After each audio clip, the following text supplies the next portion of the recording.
To all of those that are suffering from the Hurricane Ida, especially our counterparts over in Louisiana, Mississippi, Tennessee, and all the other states that are affected by the devastation of Hurricane Ida.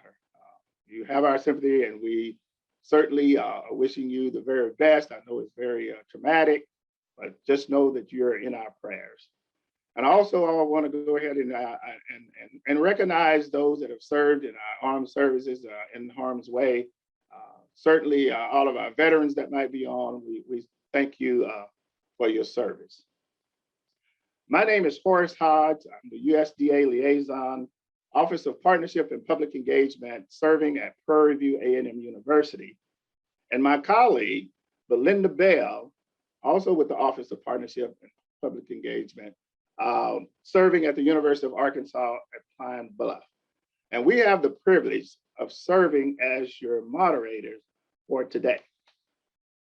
A few ground rules. We're going to try to stay on time. And for you presenters, I will try to give you a 1 minute or so, maybe 2 minutes or so, notice of your presentation. And at that point, you will begin to wrap it up. There will be question and answers. You can, for the participants, you can do that in the chat, and we'll try to get those answered if we have time. You can see we have a jam-packed agenda for today, and so we want to stay on time. And for those questions that may not be answered during the program, they will be answered via email post-event. Hopefully you've got logged on successfully.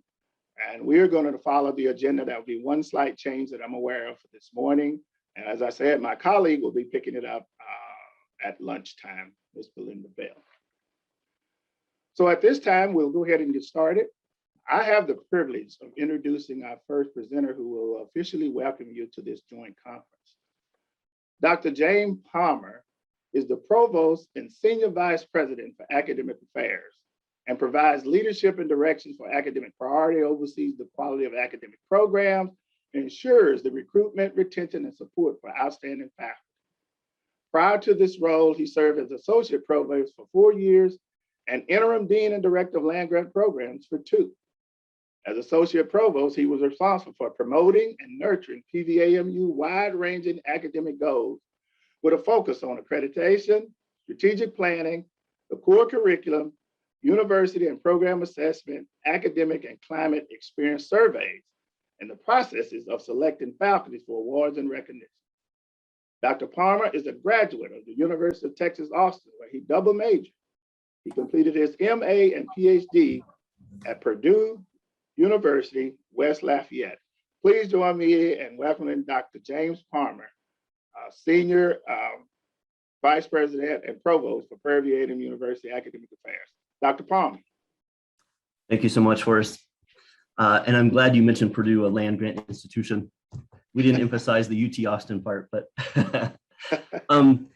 Prairie View A&M University and the College of Agriculture and Human Sciences Cooperative Extension Program are rooted firmly in carrying out our mission of achieving excellence and relevance in teaching, research, and service. This event is the essence of service, as it seeks to serve landowners within Texas, Arkansas, and virtually around the nation.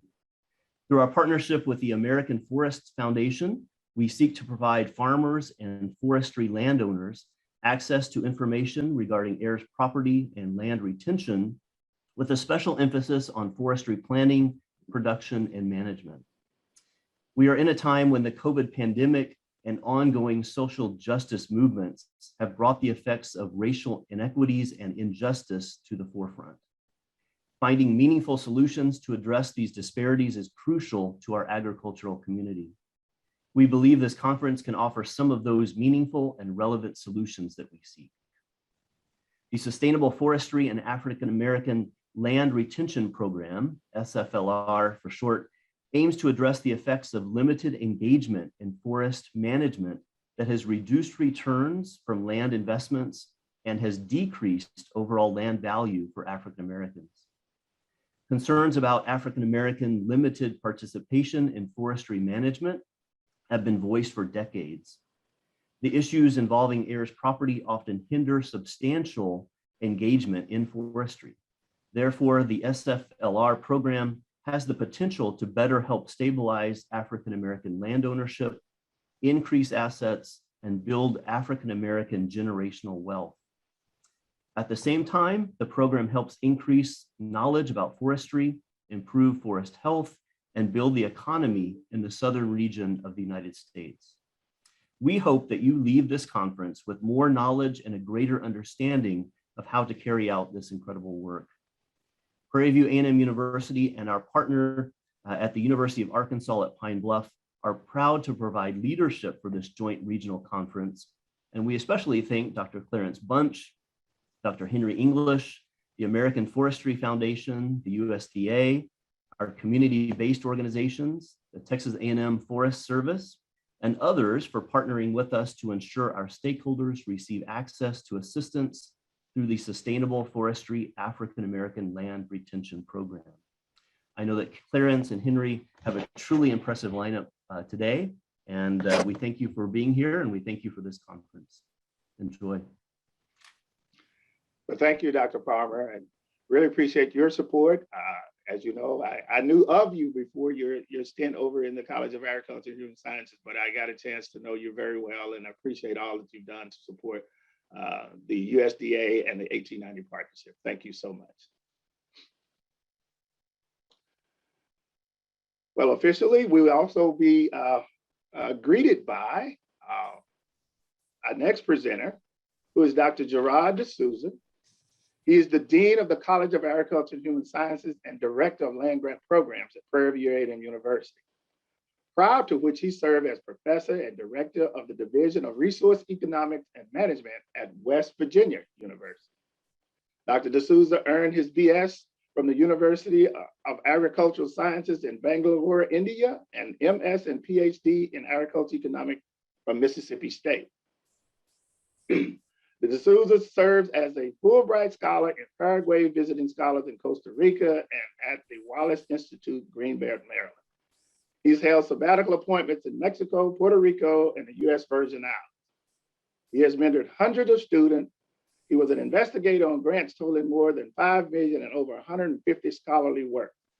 He has been the recipient of Outstanding Teaching, Research, and Service Award. Most recently, he was chosen to receive the Albert Nelson Lifetime Achievement Award.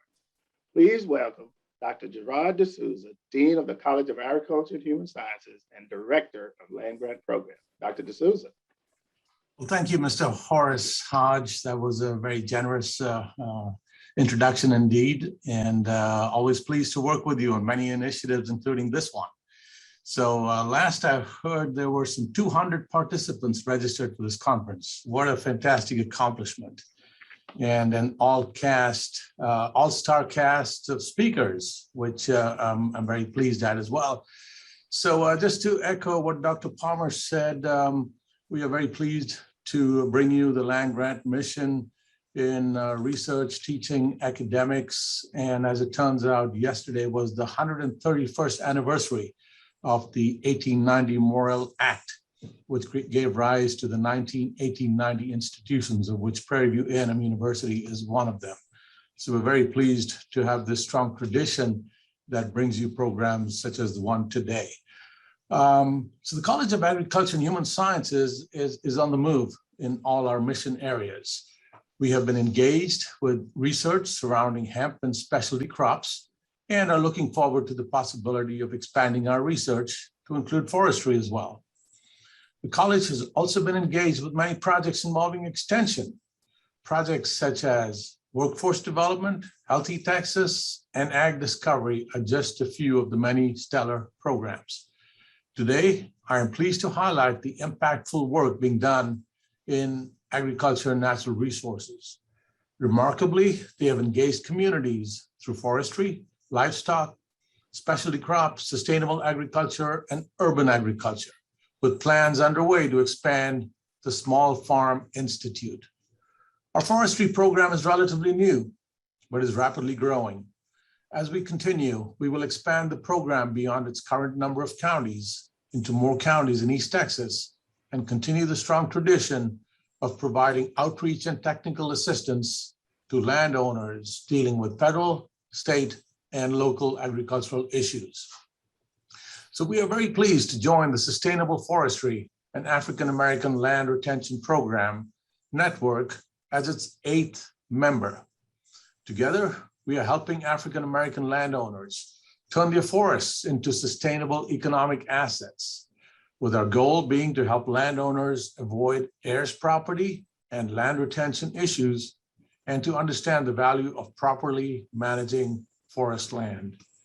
Through the SFLR program, we have reached out to over 100 African American landowners to provide assistance with heirs property and forestry management issues. Many of the landowners are excited and very grateful for the leadership we have taken. Most African American landowners have owned their family forests for generations without realizing any significant economic value. Through SFLR, we are working to change that.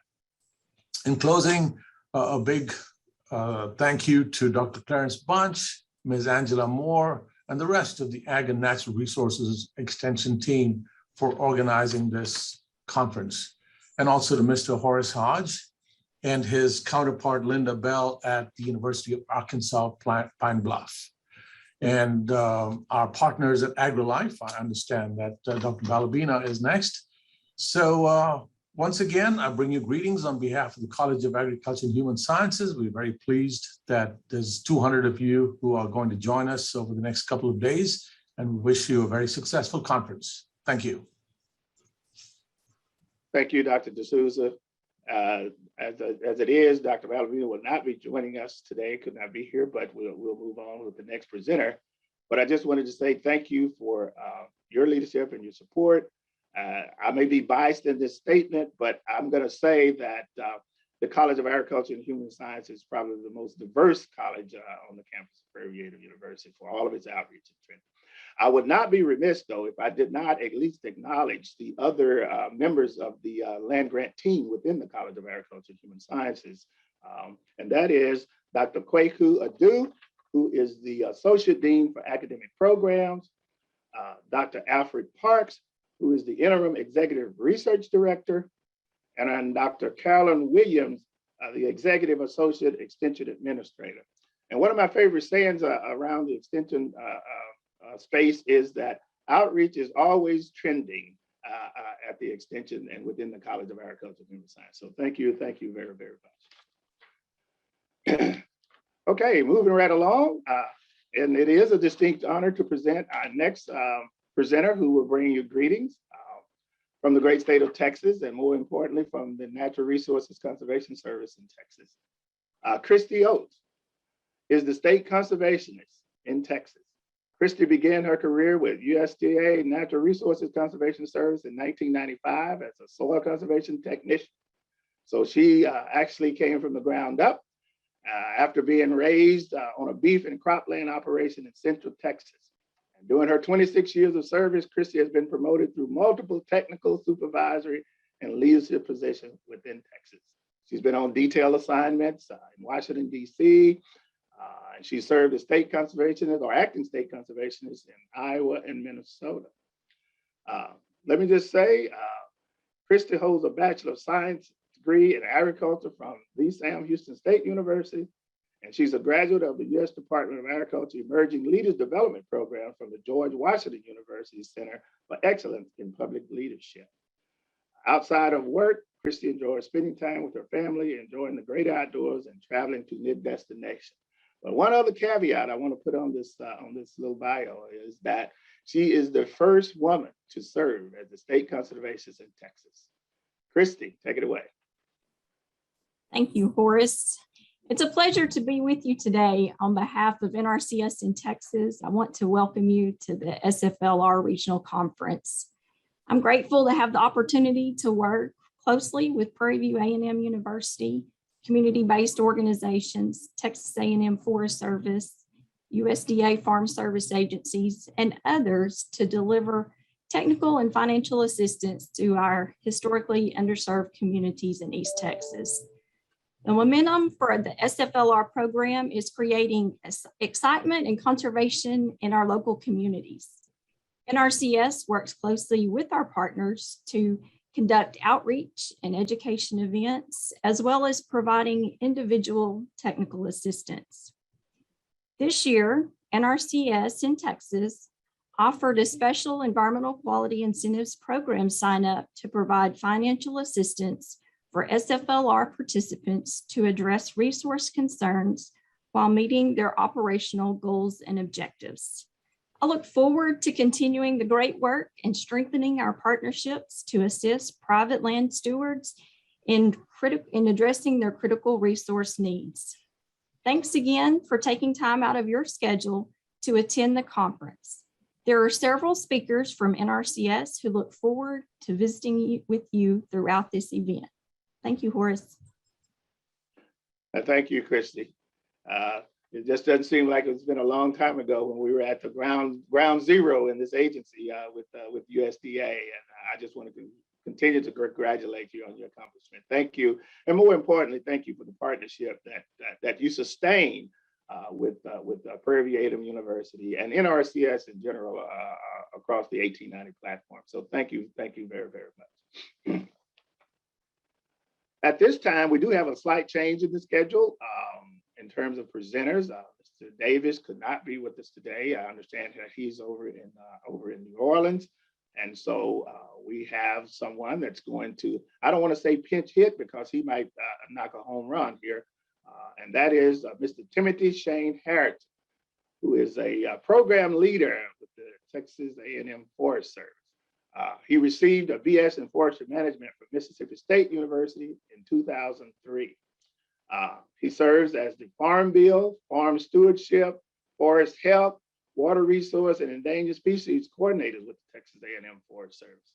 And in these roles, he was responsible for collaborating with state, federal agencies, NGOs, forestry industry, forestry landowners, and private groups to help better position Texas A&M Forest Service in serving Texans and managing the state's vast natural resources. He's also, through his coordination with these groups and others, he's managed an array of conservation stewardship based financial and technical assistance programs, better enable landowners to manage their forests and woodland. He collaborates with the U.S. Forest Service, Forest Health Protection, and USDA Animal and Plant Health Inspection Service to deliver education and monitor programs focused on various invasive pests and plants across the state. Shane represents the agents on several state, regional, and national committees through which working with collaborators to advance science-based programming and policy that better provides for the conservation and management of our forests and related natural resources. And he's a member of several professional societies, Society of American Foresters, Southern Group of State Foresters, Forestry Health Committee, Texas Forestry Association, Texas Logging Council, Texas Foresters Association, Accredited Forester, and he's a Mississippi Registered Forester. Take it away, Shane, it's your time. Thank you, Horace, for that introduction. And first, let me say that Al sends his regards, apologizes he could not be here today, but he is in New Orleans dealing with the aftermath of Ida and ensuring the safety of his family that's over there and trying to help them start the recovery process. So he does send his regards. His thoughts are with us today. But I do appreciate the opportunity to fill in for him and be a part of this today. Texas A&M Forest Service, we have a long history of working with a variety of partners, conservation partners across the state to increase the stewardship and management of our forests and woodlands and natural resources. We are super excited to be a part of the SFLR project. We've been working with this group now for over a year and a half, almost 2 years. We are excited to see what comes and helping deliver, technical and financial assistance programs to landowners in East Texas to help better the management and help them meet their goals and needs of their property. We are committed. This started with Tom Boggess, who recently retired, and Tom iterated his support for this program. Al has picked up where Tom left off, again, iterating his support and our agency support for this program. We are truly honored to be a part of this project. It is something we truly believe in, delivering outreach and services to underserved landowners in East Texas. And so we look forward to the days to come. We know there will be challenges ahead, but working with the variety of partners that we have, and we're all committed to the same outcome. We believe that there will be many success stories that will come out of East Texas and out of this program. And we are just fortunate to be a small part of it. Well, thank you, Shane. And you may not know well, I'm from East Texas, and we call it deep East Texas. And Mr. Vargas started his career in my hometown up there where we had about 90 foot to 100 foot site index. And so he got out a little bit before I did. And so I just give him my regards and really appreciate the Texas Forest Service for this support. So thank you very much. Thank you, Horace. Moving right along, this is a part on the program where I think I like to coin this to say that this is where the rubber meets the road in terms of our advisory board, but also in terms of our community-based organization. These organizations are a critical link to outreach from both the USDA agencies, the state agencies, the 1890 Land Grant Institution, as well as our 1862 partners. You all are very critical. And I would just like to recognize at least the ones that I know that's associated with this or have partnership in some capacity with our 1890 University. And the Landowners Association of Texas, the 100 Ranchers, the Texas Small Farmers and Ranchers CBO, the Piney Woods Small Farmers and Ranchers, and of course, the Texas Agroforestry Small Farmers and Ranchers.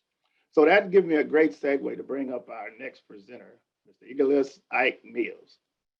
A third generation farmer, serves as the executive director of the Texas Agroforestry Small Farmers and Ranchers. Mr. Mills' background consists of over 30 years of economic and business development. He was spotlighted by Outlook magazine in 2002 for Texas Who's Who in economic development profession. Mr. Mills was selected as a facilitator for the Texas White House Conference on Small Business during U.S. President Clinton administration. He served as chairman of the NAACP Stewart Arthur Community Development. In 2015, he was appointed by the former U.S. Secretary and now current Secretary Tom Vilsack of the U.S. Department of Agriculture to serve on the National Minority Farmers Advisory Committee in Washington, D.C. In 2016, he was selected to serve as advisory board of the Social Disadvantaged Farmers and Ranchers Policy Research Center at Alcorn State University.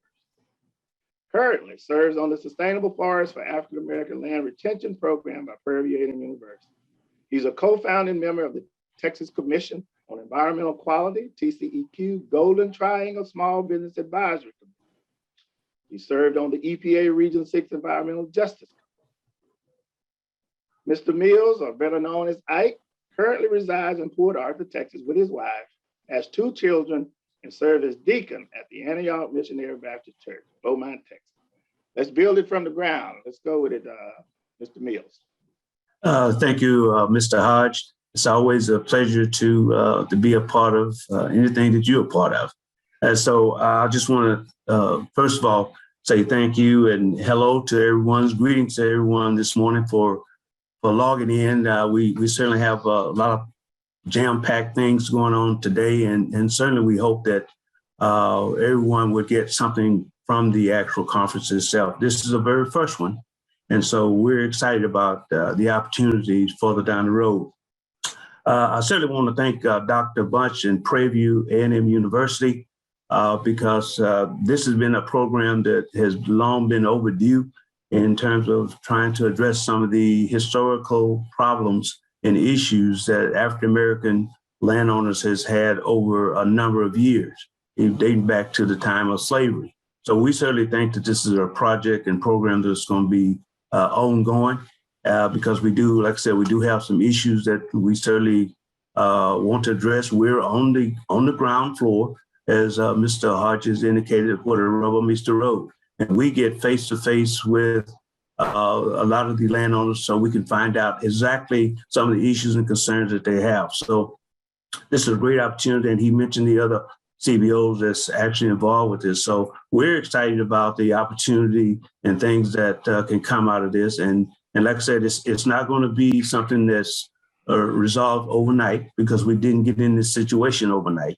And so our role is to provide information going into the backwoods to find people that basically, not familiar with a lot of USDA programs or have heard about a lot of USDA programs. So it's important for us to be able to hit the ground running. And we've been doing this. And so we're just excited about this program coming into the state of Texas. And we're like the new kids on the block. And so we're excited about working with the University of Arkansas at Pine Bluff in this process. And I can't say enough about Dr. Bunch. He's come in and coordinated all of this, putting this together. It's almost like a puzzle. And so his staff, they continuously work to make this thing better and to make it operable. Texas A&M, Shane, you heard about Mr. Bogus. They all been part of this early on. And I can't say enough about also Dr. Cooper. Dr. Cooper first initiated this a couple of years ago. And so now it's coming to fruition. And we're excited about all the possibilities and things that's here to come. So let's everybody look at this. And even from the landowners as well as the agencies, let's look at this as from a different perspective, because we've got to do things different if we expect different results. And so it's going to require everyone to think outside the box and to be able to look at things how they could be, not as they were or has been historically. So I'm excited. And again, greetings to everyone. And we're excited about the conference. Take care. Thank you, Dr. Hodge. And thank you, Ike. It's always a pleasure to be in your midst as well. As I said, it is from the ground floor, and CBOs will be the link to get this done and keep this rolling. So thank you very, very much. At this time, before we get into the next presenters, I do, as a part of the greeting part of this, and while she may not be here, but I definitely want to give a shout out to my boss in Washington, D.C., who is the director of the Office of Partnerships and Public Engagement, Dr. Lisa Moreras. And so certainly through many of the programs within the unit, under the division of the Office of Partnership and Public Engagement, there's an outreach component, and we partner with you. And many of you know the 2501 program and our USDA-NRCS National Scholars Program. We had a record year in that this year. So we're just excited to be in partnership. So that is a put in for Dr. Lisa Moreira, the director of the Office of Partnership and Public Engagement. Thank you so much. So now, as we move on into what we call the program overview, I understand now that this is actually going to be a kind of a tag team presentation. I'm going to introduce both of them, and then they will come on in order that they wish. I understand. I think it's Ms. Dewsbury is going to go first, but I'll give the introduction as it's listed on the program. Mr. Alton Prairie is the director for the Roanoke Electric Cooperative Sustainable Forest and Land Retention Project. Alton is retired from the North Carolina Forest Service, where he served from 1982 until 2012. Currently, he provides assistance to forest landowners with a focus on assisting African-American landowners to use their woodland as a means of increasing family wealth and legacy in order to meet Roanoke Electric Cooperative mission of enhancing the quality of life in diverse communities they serve. In addition, Alton serves on the board of the North Carolina Tree Farm Program, the Conservation Trust of North Carolina, a representative for the SFLR network on the Forest Climate Working Group, and a member of the SFLR network and leadership. That's Mr. Alton Prairie. And now, Ms. Kiara Gooseby is the new program manager for the Sustainable Forest and African American Land Retention Program with the American Forestry Foundation. Her background is in plant science and biotechnology with practical experience in agriculture through farmland management. She is a certified project manager, passionate about helping organizations experience the intersection of thoughtful leadership and practical implementation. So I'll turn it over to Alton and Kiara at this time. Thank you. Thank you so much for that great introduction. And I appreciate that everyone has had the opportunity to share their experience with the program and provide a bit of an overview before I go into some of the history of the program. So hopefully I can do you all some justice here. If I can. Okay.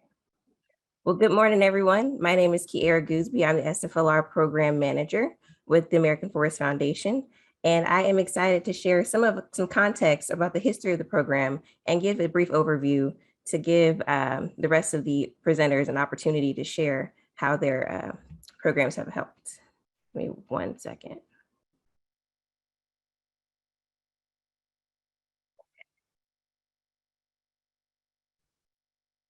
All righty. My slides are not advancing.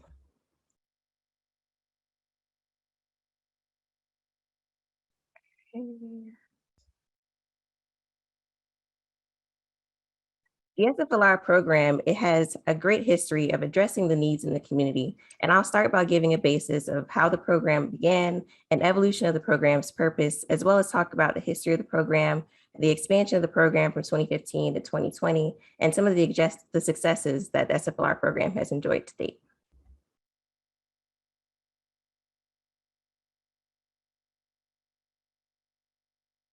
The SFLR program began as a partnership with the U.S. Endowment, the NRCS, and the U.S. Forest Service in 2013 to address the 85% decline in African-American owned land from 16 million acres in 1910 to 2.4 million acres in 2017.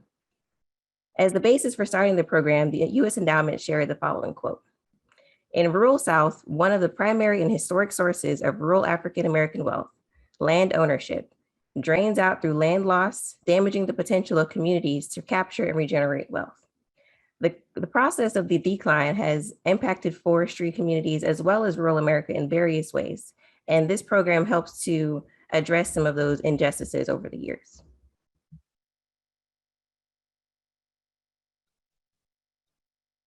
The original program purpose in 2013 was to stabilize African-American land ownership across generations and enhance family wealth by increasing income and land asset value through sustainable forestry. Since then, the program has expanded to include contributing to forest health and conservation through support of forest management, eliminating some of the barriers that African-Americans face in participation with the NRCS financial assistance programs, as well as encouraging and supporting African-American forest owners in forestry and natural resources associations.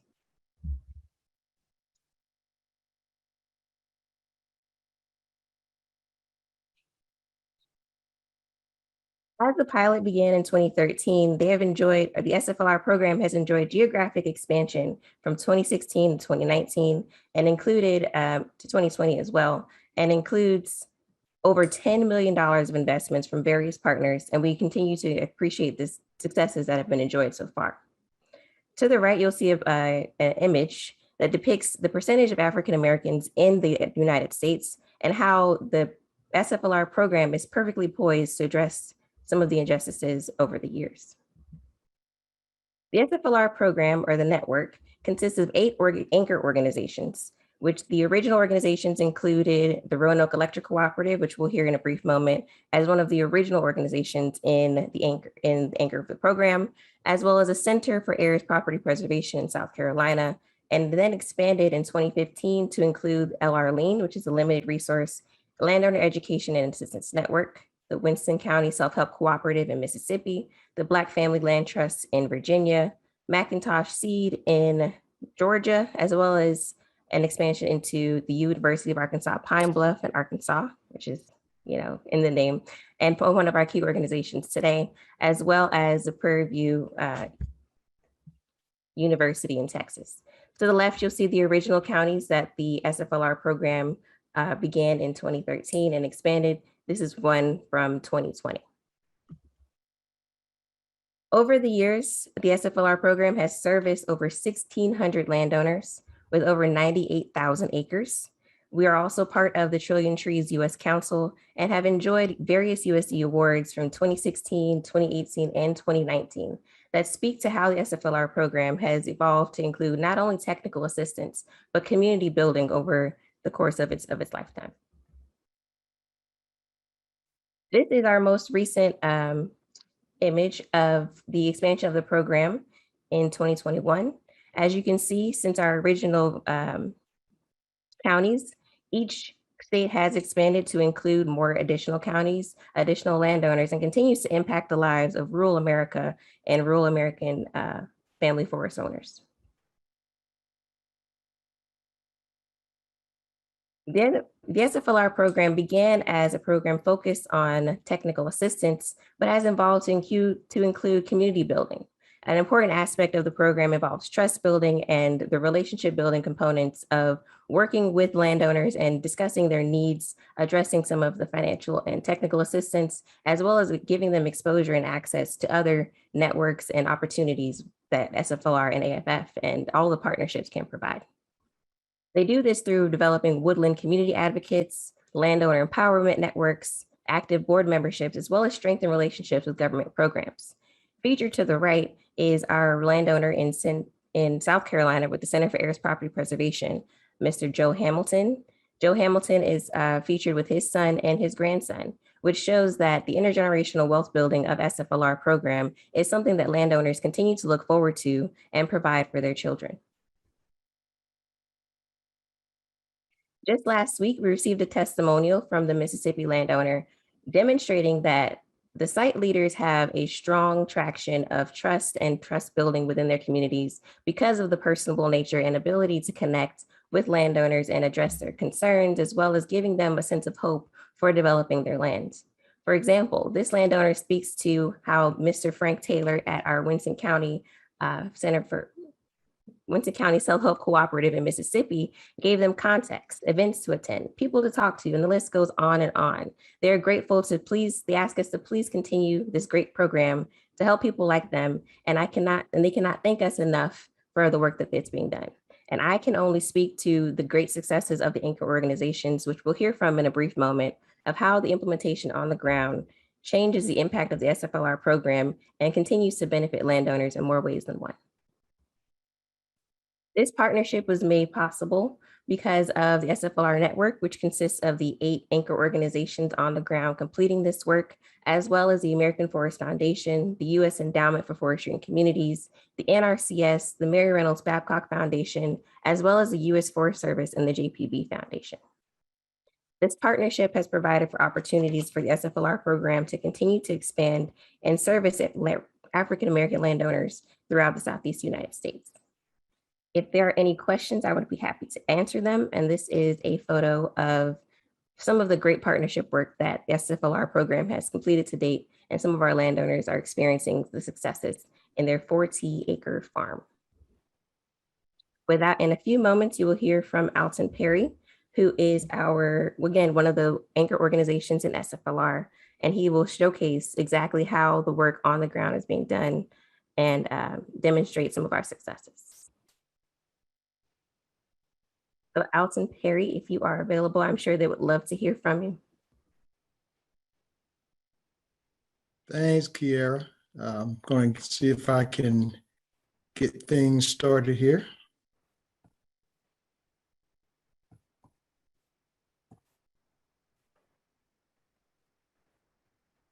Okay, and I'm going to share my screen.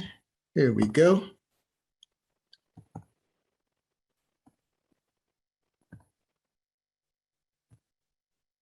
Okay, well, good morning, everyone. As Kiara mentioned, I'm Alton Perry. I'm the Director of the Sustainable Forestry and Land Retention Project at Roanoke Electric Cooperative. And before I get started, I would like to bring greetings from the cooperative from our CEO, Mr. Curtis Wynn. And so as Kiara has mentioned, I'm going to kind of give a zoom in, if you will, overview of what our site is doing Some of this may be similar to what other sites are doing, but we all are working towards the same common goal. First of all, just a little bit about rural electric cooperatives, specifically Roanoke Electric. So we are in northeastern North Carolina. We service about 1,500 square miles, about over 2,000 miles of line, 85 employees.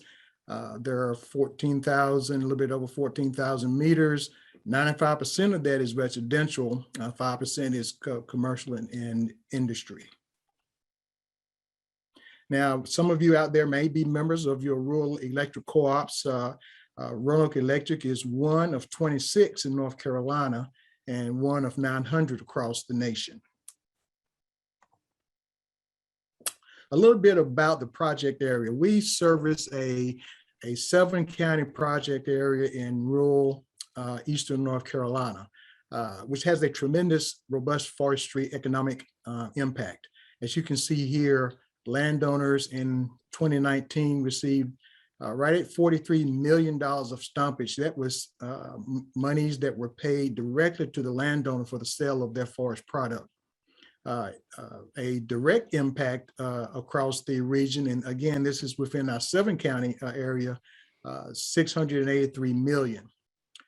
And also within this 7-county project area, you have 1.2 million acres of forest land owned by private landowners. And this came out of the 2019 Forest Economic Report from NC State University. Again, these are our counties here. You can see we're in the very northeastern part of North Carolina, right next to the Virginia border, going up I-95. Excuse me, go back. And our counties are Bertie, Chewan, Cates, Halifax, Hereford, Northampton, and Paquemmons. So our project goals really are to create family wealth, increase asset values, and land retention through sustainable forestry management and strategic estate planning. We want to have access to landowner education, which is so key, access to technical assistance to forestry, access to financial assistance to forestry, and also access to succession planning and heirs property resolution. Let's take a little deeper look at what some of the things that we do along that access to landowner education. When you talk about outreach, as it has been mentioned today, it is so important that landowners are informed and they know about the different programs and services throughout the forest landscape and resources that they can have available. And any different types of workshops that we have and landowner meetings, we cover items like, who is out there, what agencies are out there providing that technical assistance. If you harvest a site, make sure you're planning for reforestation. How do you go about having a successful timber sale? By encouraging and engaging consulting foresters, also forest health, estate planning. Also, we've talked with our landowners, had some training on conflict resolution. How do you talk to my other members of my family about heirs property and what we want to do with our property? Carbon and mitigation markets are really coming on now, and we're giving our landowners an opportunity to learn more about them and how they can access these markets. Wildlife management, and also we talk about forest certification. That's what we kind of do in the classroom, if you will. So it's also important externally to get landowners out into the forest industry, if you will, whether it's conducting mill tours. As I said, we have a very robust area of forestry around the northeastern North Carolina. So getting those landowners into the mill to see where their timber and forest products, when it comes off the land, where it goes and what a global impact it has. Also, we're providing sponsorships to conferences so they can get a real broad effect of what organizations and things are out there with forestry along the landscape, not just the SFLR program. Going to annual tree farm meetings to see what the tree farm program is about. And also, this addresses DEI, where African-American landowners can be in the mix of non-African-American landowners to broaden that diversity within the tree farm program.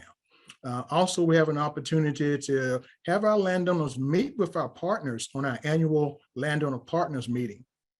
And a real unique partnership we have is working with the Duke University Nicholas School of Environment, where those master students in forestry actually come out to our landowners' property and they develop a forest management plan as a part of their curriculum studies.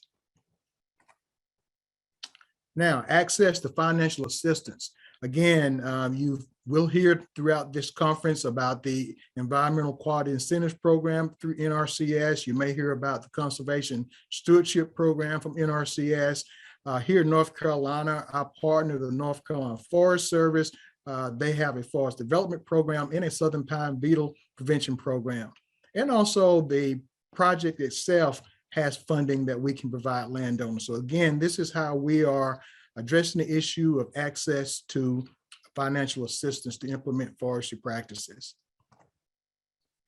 Now, what's real important with our project is that we have these, what we call these 101 meetings, and we hold these meetings at NRCS offices, and that's very key. The reason we do that is to get landowners familiar with where those offices are, and this is post or before COVID, pre-COVID, I will say. We would meet in the NRCS office. They would get an opportunity to meet staff there. FSA is down the hall, get an opportunity to meet with them, and they will feel more comfortable coming into these offices. And in these meetings, it'll be NRCS, FSA, and also the State Forest Service agency for that particular county. And we sit and talk with the landowner and their families about their objectives. We provide information around what their agency, what our agency services and programs are. Then this meeting is about an hour and a half long, sometimes two. So we know there's a lot of information being provided to the landowner. So what we try to do at the very end of that meeting is wrap up with 1 to 3 priorities that landowner can set to go forth to work on to see some accomplishments. And it may be setting up a time for an agency to visit the site. It may be getting information on how to develop a forest management plan. And also it may be, go back and start that discussion with your family around estate planning and succession planning. We also talk about providing access to technical assistance. So how do landowners get the services and resources they need to get plans done on their farm or on their forest land? How do they access information of finding contractors to get the work done? How do they get information on what markets that they can engage in? Also connecting with other forestry professionals like consulting foresters, timber buyers, other forestry contractors, loggers, enabling them to have a successful operation in timber sale or a successful opportunity of engaging these other forestry professionals. So this is a part of our technical assistance. And I will add that when a landowner comes into our project, we are walking with them through this entire process. Not at any time that they are left alone to fend for themselves. They always continue to get confidence and empowered that they know that they can learn and move on their own. But if they have a question, they can either come back to the site at Roanoke Electric or talk with our partners to move forward. Access to succession planning is so key because landowners, African-American landowners, were not afforded the information that you need to have succession planning. So we talk about that. We have attorneys who come in and do programs and educational meetings around heirs property, what it is, how to develop a family tree. What are some of the strategies in developing partnerships? Also, as I mentioned earlier, we did conflict resolution. How do I talk to my family members about what we want to do with this our family land? And also providing access to attorneys who understand heirs property and also moving them through this process to either get preventative done as getting wills in place or working towards that heirs property resolution and clearing title. Now, that's kind of gets you through of what we do with our landowners. Just another point that the SFL project has been involved, it was mentioned earlier about the 1 trillion tree initiative. This is a global initiative to conserve, restore, and grow globally by 2030, 1 trillion trees. So the SFLR project is a part of this council. We're a part of the US chapter, and we have also made a pledge. And these pledges can come in the form of the number of trees protected under conserve, restore and grow, the number of trees regenerated or planted, also supporting actions. And this is where the SFLR network has decided to put its pledge along those supporting actions. I will say today, there are about 55 pledges that's been submitted, encompassing about 50 billion trees. And the pledges come from corporations, from nonprofits, folks like MasterCard, Amazon, the Southern Group of State Foresters, and other organizations like that. So I apologize for the busyness of this slide, but the supporting actions that the SFLR network is working towards are conservation finance, bringing in businesses and other partners to help finance the work that we do, land tenure education, as I just mentioned, ensuring that landowners, African-American landowners, are aware of issues around heirs property, also sustainable forestry, doing outreach to include landowners to understand what sustainable forestry is about, also different types of markets, technical assistance, again, being able to assist landowners in the gaps sometimes when NRCS may not have the opportunity to do so, so we can assist them through technical assistance. Also, workforce development. It is so important that we create a pool of up-and-coming conservationists and environmentalists, if you will. That's why we connect with youth to show them the importance of conservation and forestry and what that career path can lead to. So it is so important that we do this so that pipeline will be filled with new opportunities for these young students down the road. Also, it's important as you as a landowner out there to participate. That is, if your SFLR group or your SFLR site is having meal tours, attend conferences, get on their emailing list, attend different events that they are providing to you, as was mentioned in the quote from the Mississippi landowner. Be involved, and that will help you to become empowered, network with other landowners to see what they're doing and be able to improve operations on your forest land. And lastly, but not least, success of our project is built upon partnerships. And I'm quite sure you'll hear this theme throughout the conference today and tomorrow. With all of our partners, it's the way we are successful, being able to get the Natural Resource Conservation Service, FSA, NC State University, North Carolina A&T State University, all of our partners helping bring those resources to bear, to bring those resources to our landowners so they can develop the assets, increase the value of the assets, and put in strategic plans for success planning, estate planning to be successful. And with that, I'll wrap up, and thank you so much for allowing me to have this opportunity to be with you today. Well, thank you. I can just say the presenters and all of the persons that brought greetings and the welcome, you all have made my job very easy. You've been very time conscious, and as a matter of fact, we are a bit ahead of schedule. So in that regard, there is a question out in the chat that says, will the recording and PowerPoints be emailed to the attendees? I'm going to take a stab at that and say yes. Maybe Alton and say, and Ms. Goobers, would y'all presentation be made available? Yes. Okay. Yes. That's a yes to that question. And then another question says, how does one sign up for the SFLR program? Okay. Anyone of y'all want to take a stab? Yeah, great. Yeah, okay. Great question. Thank you for asking. Excuse me. So depending on what state you're in, one or two ways you can connect directly through the conference today.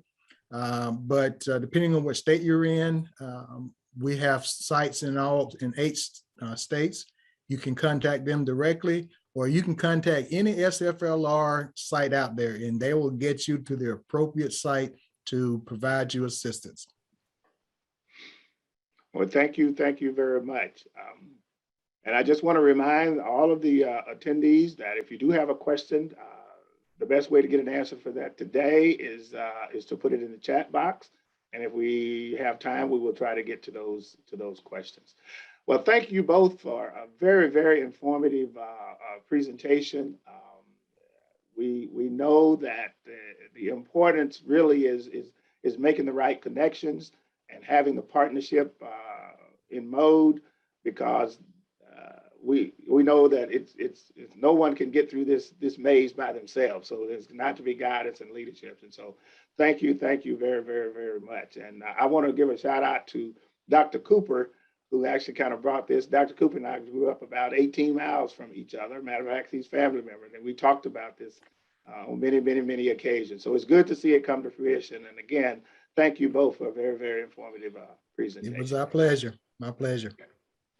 At this time, I have some sad news. We've heard a lot of accolades that went out to Dr. Bunch, and rightfully so, but he's not with us today due to the death of his brother. As a matter of fact, he will be doing the eulogy for his brother on September the 3rd up in Fort Worth. And I'm going to ask maybe the host or someone maybe could put the information in the chat box. Angela, if you know it. Otherwise, they can reach out. Anyone that wants detailed information can reach out to the Cooperative Extension Program at Prairie View and get the latest on the arrangement and the service for it. So our heartfelt sympathy go out to Dr. Clarence Bunch. I know he, I just cannot imagine, because I know he will want to be there, but family is paramount. So let's keep him in your prayers. Also, I want to give a shout out to Bob Nash, who has joined us, and he's the former Undersecretary for Rural Development. Welcome, Bob, and from the great state of Arkansas, and also to give us to recognize rather the other land grant institutions that I'm aware of that have joined us, and that's Langston University, of course, University of Arkansas Pine Bluff, and Virginia State University. Thank you, and you're welcome for being a part of this joint conference. Well, I'm in the mode of making up time if our presenters are ready, because that gives us a little bit more time for live questions and answers. So we're going to move right along with the next presenter to give us an overview of African American preserving their culture and land asset, and that will be given by Lillian Ebony Alexander, who is the Executive Director of the Black Family Land Trust. The Black Family Land Trust is a niche land trust and one of the nation's only regional land trusts dedicated to the preservation and protection of African American and other historically underserved landowners' land assets. Ebony designed and implemented the African American Land Ethics and Wealth Retention and Asset Protection, acronym WRAP, program. She currently serves on the board of the American Farmland Trust, the Sustainable Forestry Initiative, and the Carolina Farm Stewardship Association. Ebony was awarded the 2020 Gerald P. MacArthur Award for Leadership in Environmental Conflict Resolution from the Institute of Engagement and Negotiation at the University of Virginia. A native of Maryland, Ebony lives in rural Virginia on the family land that has been in the family for generations. She is a proud Virginian, avid reader, lover of history, and grandmother of 2. Ebony can trace her family history in Virginia to the mid-1750s. Congratulations on that accomplishment, and we welcome you. It's your time, Ebony. Thank you. Can you see my screen? Yes, I can. And is it in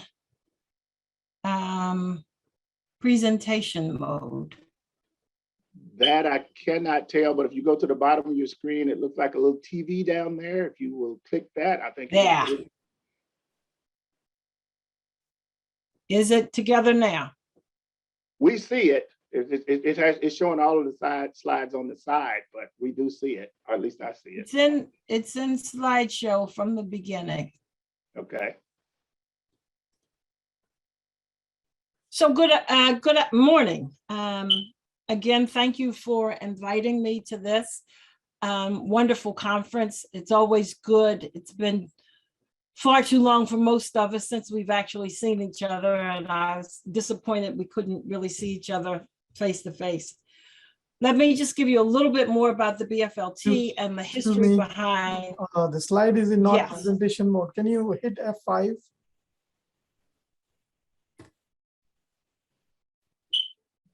I hit F5. Oh, it looked like frozen. Well, that one of the joys of living in rural Virginia is that I don't have the best internet in the world. Did it work? It did No. not work. Can you but we move hear the your slide lovely next? voice, so maybe.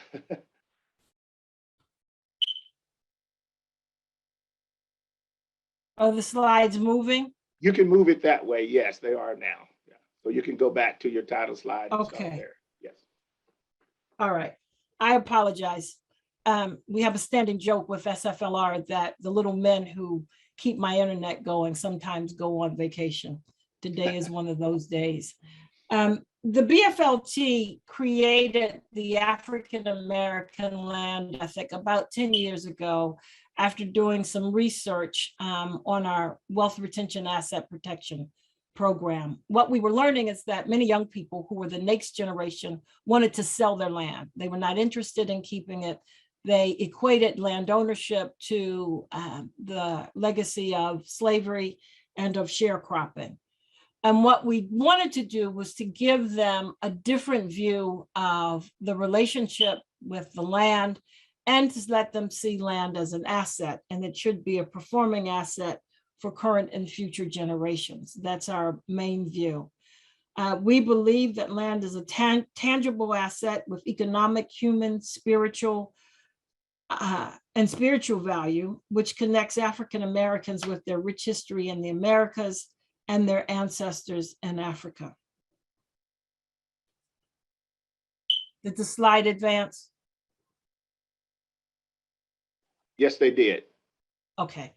So looking at when we started, we've been here for 402 years now as a people.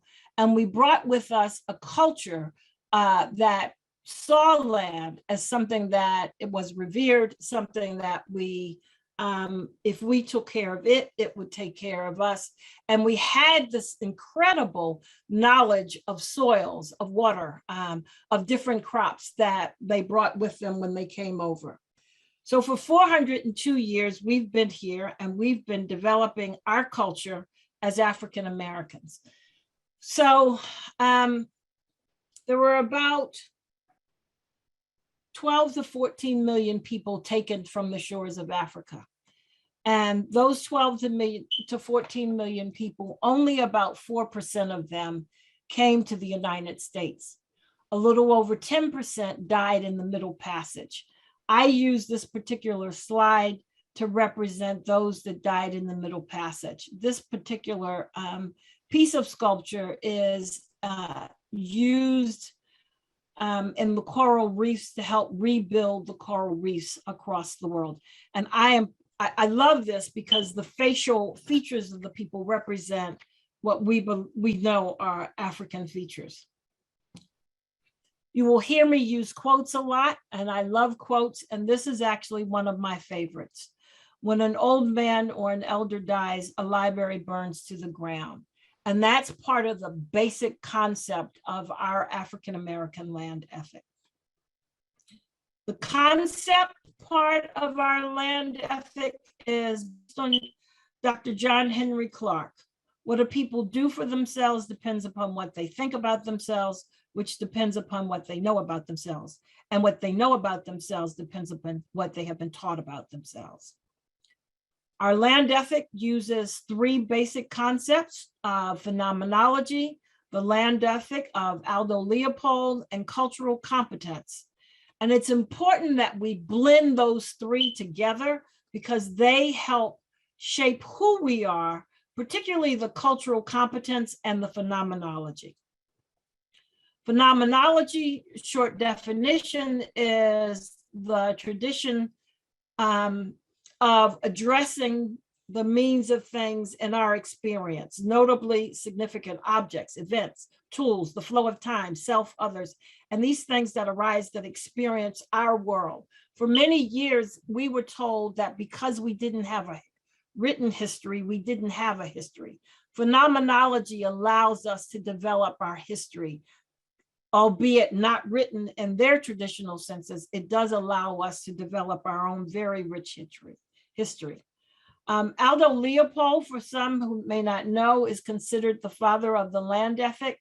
Mr. Leopold was in Wisconsin. I would suggest that as he was developing his land ethic, he probably came into contact with very few people who looked like me and had little experience with the African-American experience in this country.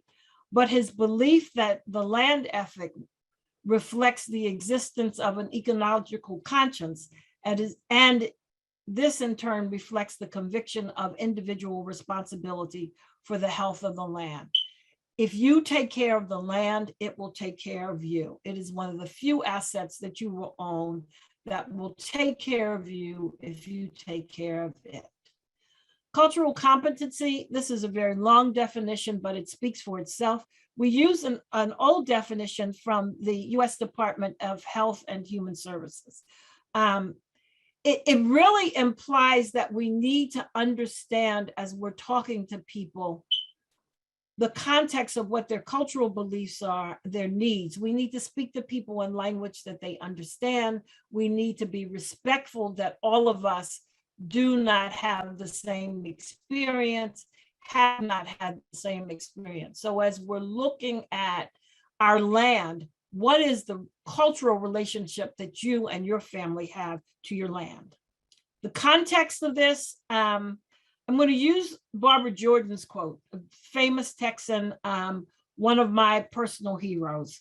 When the document was completed on the 17th of September in 1787, I was not included in that we the people. I felt somehow that for years, George Washington and Alexander Hamilton just left me out by mistake. But through the process of amendment, interpretation, and court decision, I have finally been included in the we the people. My faith in the Constitution is whole, it is complete, it is total. So, as the framers of the Constitution were developing the we the people, we were being sold on slave blocks. And this particular slide really depicts the duplicity of what was going on. We're talking about all men are created equal, and yet we're still selling people of a different race on slave blocks. One of the things that I say constantly, particularly to our young people, is don't let somebody else's crazy slavery separate you from your land assets. There's not a single one of our ancestors who were enslaved that were standing on the shores of Africa waving, come get me, take me across an ocean, put me in a country or a land that I do not know, and then treat me worse than you would treat your horse or your cow. So nobody asked for that. So that's not our crazy. That's somebody else's crazy, and we cannot allow that to separate us from our land assets. And you'll hear me reinforce constantly, land is the only tangible asset that we will ever own, that if you take care of it, it will take care of you. It is a finite commodity. This is it. God's not making anymore. And if you own a piece of it, you have a responsibility to make sure that you nurture and take care of it and pass it on to the next generation. Slavery, we often think, is something that was limited just to the South. But according to Dr. Craig Stephen Wilder, in his book, Ebony and Ivy, Race, Slavery, and the Troubled History of America's Universities, we know that slavery was in both the North and the South. And what we don't really think about sometimes is the fact that many of our institutions were built on the backs of slaves. We've seen in the news recently, over the last few years, the work that Georgetown University has done to honor the enslaved people that they had, particularly the families that they sold to save the university. But it was something that went on throughout. And when you think about the great Southern gentlemen who sent their sons north to receive an education, when they came with their slaves in tow. And those slaves were responsible for groundskeeping, for cooking, for cleaning. So it was, in fact, slavery that stretched both North and South, and in fact, did build the country. One of the things that the institutions did was create something that I've always laughed about. Drapetomania is from a concept that's a mental illness. If a slave, an enslaved person, decided that they wanted to be free. So it was a mental illness to run away as a slave. Think about that. And that was from the University of Pennsylvania, that Dr. Cartwright was there, that it was a mental illness. It was a mental illness that stayed on the books until the early 1900s. And the books of documentable mental illnesses. So if you wanted to run away, you had somehow had a mental illness. Very scary. As I said, slavery built this country. And some will disagree with that statement, but I refer to the Declaration of Succession for the state of Mississippi on January 9th in 1861. And if you note the words that are bolded, we must either submit to the degradation and to the loss of property worth 4 billions of money. That statement is about the slaves that were held as property by the state of Mississippi. And what they're saying in this is the next to the last paragraph in their Declaration of Succession, is that if they have to give up slavery in 1861, that it will cost them $4 billion. If you were to fast forward that $4 billion till today, that's about 1.5 trillion in real money. So when you look at this economy, you have to remember that it was an economy built on the backs of slaves, enslaved peoples, and free labor.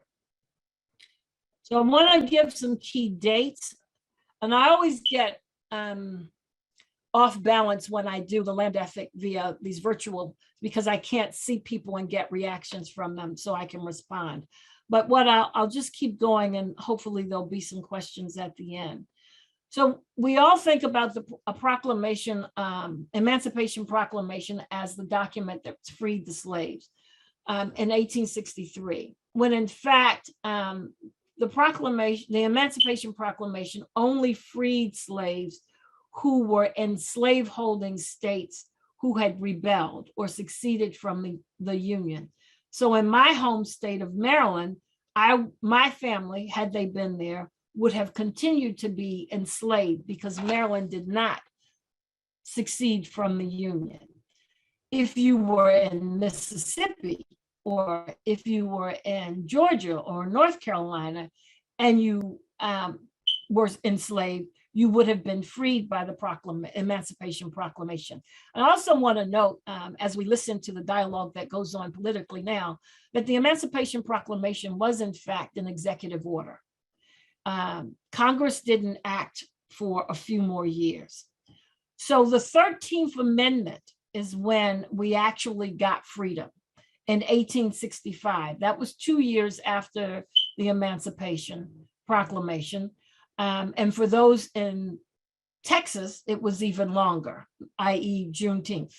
The 14th Amendment gave us citizenship and equal protection under the law. And the 15th Amendment in 1870 gave us the right to vote. However, in 1870, women couldn't get the right to vote. So it was only Black men who had the right to vote. Women didn't get the right to vote until 1920. So we've only had the right as women to vote in this country for 101 years. So then they acted following all of this. The Union was reestablished. These are the first Black members of the US Congress. I call them the original Black Caucus. You'll note that they came from Mississippi, Alabama, South Carolina, Florida, Georgia. Well, actually 3 came from South Carolina. It was an amazing time as the Constitution was being addressed, and we were being given full citizenship, at least for a moment, until Jim Crow.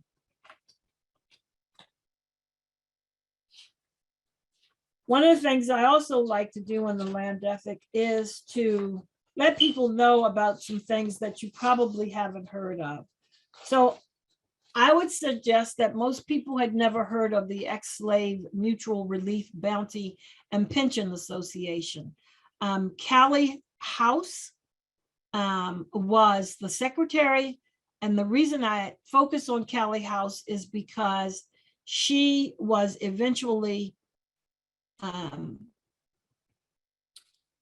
arrested, accused of mail fraud for sending these certificates of membership across state lines. And it's important to note that the aid to the sick and the burial of the dead, they provided education and health care for enslaved people. The other thing we think about that came around 1865 was the Freedmen's Bureau.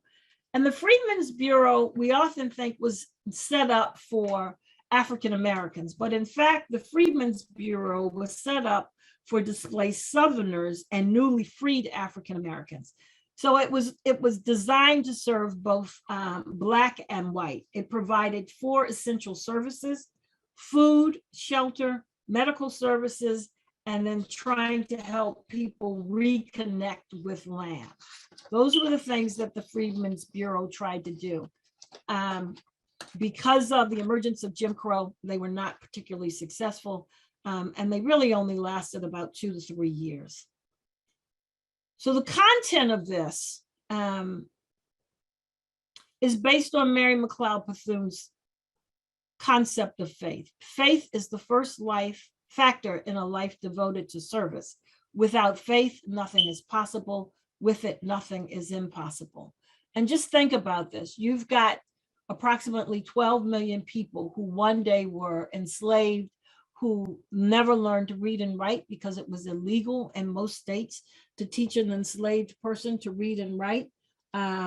They owned nothing, land, the clothes on their back, and then all of a sudden they're free. And what happens to that? Where do they go? They had to be walking on faith throughout this journey. And it was these organizations that helped them, the churches and other organizations, but people had an incredible amount of faith and hope. And then we moved to the Great Migration. The Great Migration came because people were looking for better opportunities. They wanted to move from the fields into the industrialized North and Northeast. They wanted better jobs. They wanted a life that was easier, not as hard. They didn't want to be under the thumb. So Richard Wright, the playwright and author, has this quote that I love. "I was leaving the South to fling myself into the unknown. I was taking a part of the South to transplant to alien soil to see if it could grow differently. It could drink of new and cool rains, blend in strange winds, respond to the warmth of other suns, and perhaps bloom. And that's what people did when they left the South. The Great Migration is also one of the reasons that we have a lot of heirs property. People just left. They left their crops. Some left under the threat of death. Some left because they wanted something easier, but most left because they were trying to find a better life, not realizing that they were leaving their greatest asset, which was their land. So as a people, the 1920s was the period where we owned the greatest amount of land. I'm using numbers from USDA. There are different numbers out, but I also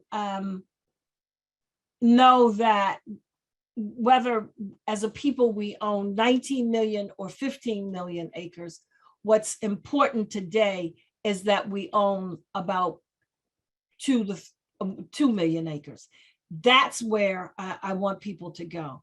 So we know that the height of land ownership was the 1920s. By 2004, we had lost about 97% of our land assets as a people. A landless people is a powerless people. Again, land is the only asset that you will own, that if you take care of it, it will take care of you. It is place-based. You can't fold up land, put it in your back pocket and move it someplace else. It is stationary. I like to think that we're now, through the work of SFLR, programs through USDA-NRCS, through state departments of agriculture, we're in what I call the second Reconstruction. And this is the Reconstruction where we're beginning to see more African Americans coming back to the land, coming back to the South, wanting to live in harmony with the land, wanting to be able to produce their own food, to know where their food came from, living healthier lifestyles. And that's where we are now, and we're seeing it grow. It may not be growing at the rate that we lost land, and I don't think it's possible to do that, but at least we know that we're returning to the land, and there are concerted efforts made to make sure that we stop the land loss that we've seen, that we experienced before. So this slide actually is a slide that I got from Drew Lanham, Dr. Drew Lanham. And this is representative of both the work that we do at FSLR, but it was also the slide that started me thinking about the African American land ethic, because so many of the young people that we talk to would refer to lynching. My own board chair, whose family is from Tennessee, has a photo album of the men in their family that were lynched. And I'd like to just take a second and read to you something, the lyrics to Strange Fruit by Billie Holiday. Southern trees bear a strange fruit, blood on the leaves, blood at the root, black bodies swinging in the southern breeze, strange fruit hanging from poplar trees. Pastoral scenes of the gallant South, bulging eyes and twisted mouth. Sweet magnolia, sweet and fresh, then the sudden smell of burning flesh. Here is a fruit for the crows to pluck, for the rain to gather, for the wind to suck, for the sun to rot, for the tree to drop. Here is a strange and bitter crop.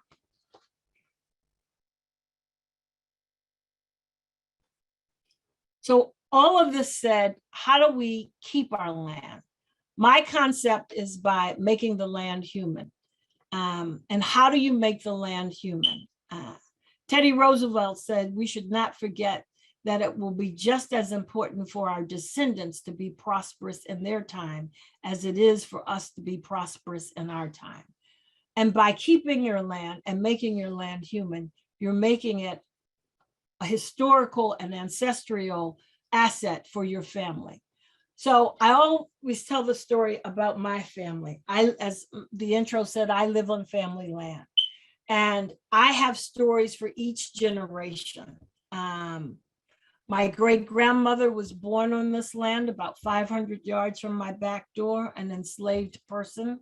My dad grew up on this land, and there are lots and lots of stories about that. When I inherited his portion of the land, I cut my driveway to the left of a huge oak tree, because growing up, he used to climb, this is rural Southside Virginia, he used to climb up in that tree and he'd wait for people to walk down the dirt road at night. There was no electricity, and lean out of the tree and scare the bejesus out of people. The term was, he was a hate.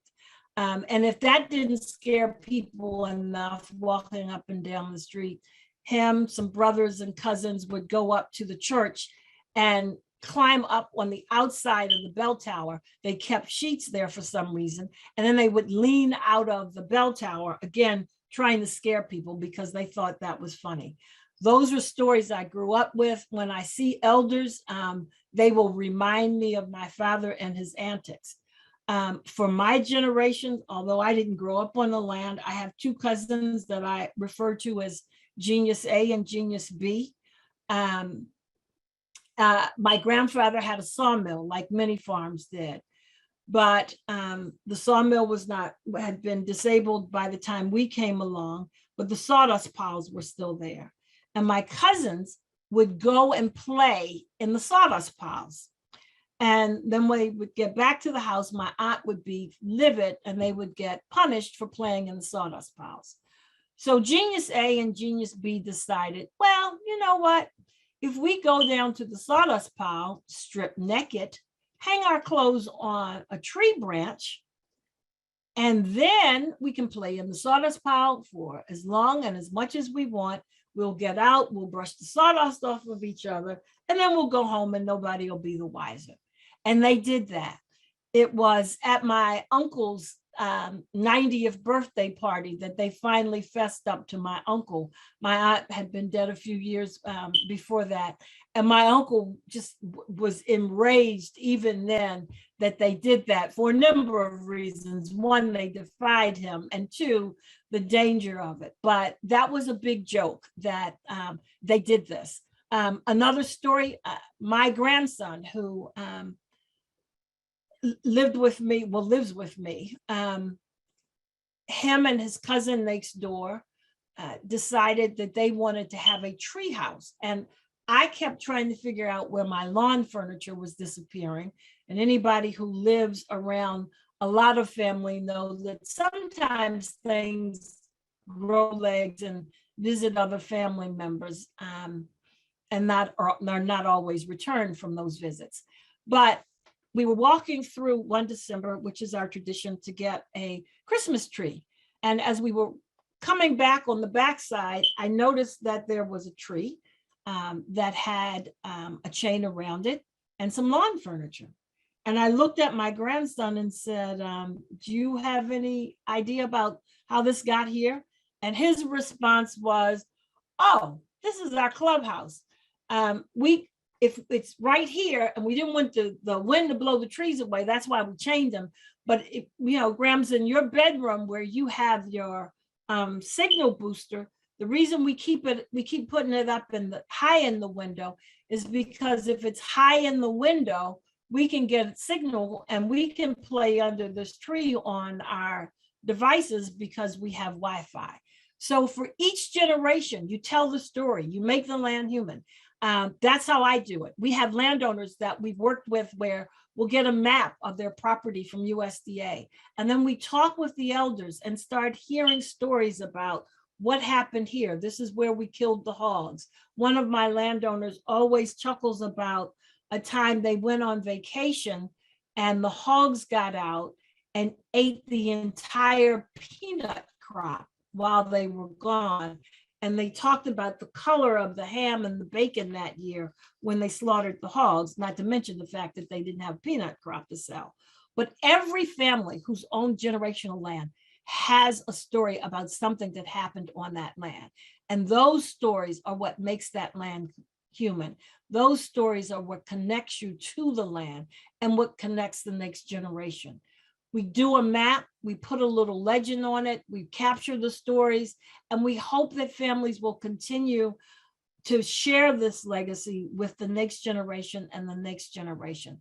Because the land, much like your children, can get on your nerves, but you never sell them. So if we retain the land and we make it human, then it will be the best thing that we can do for all of our generations.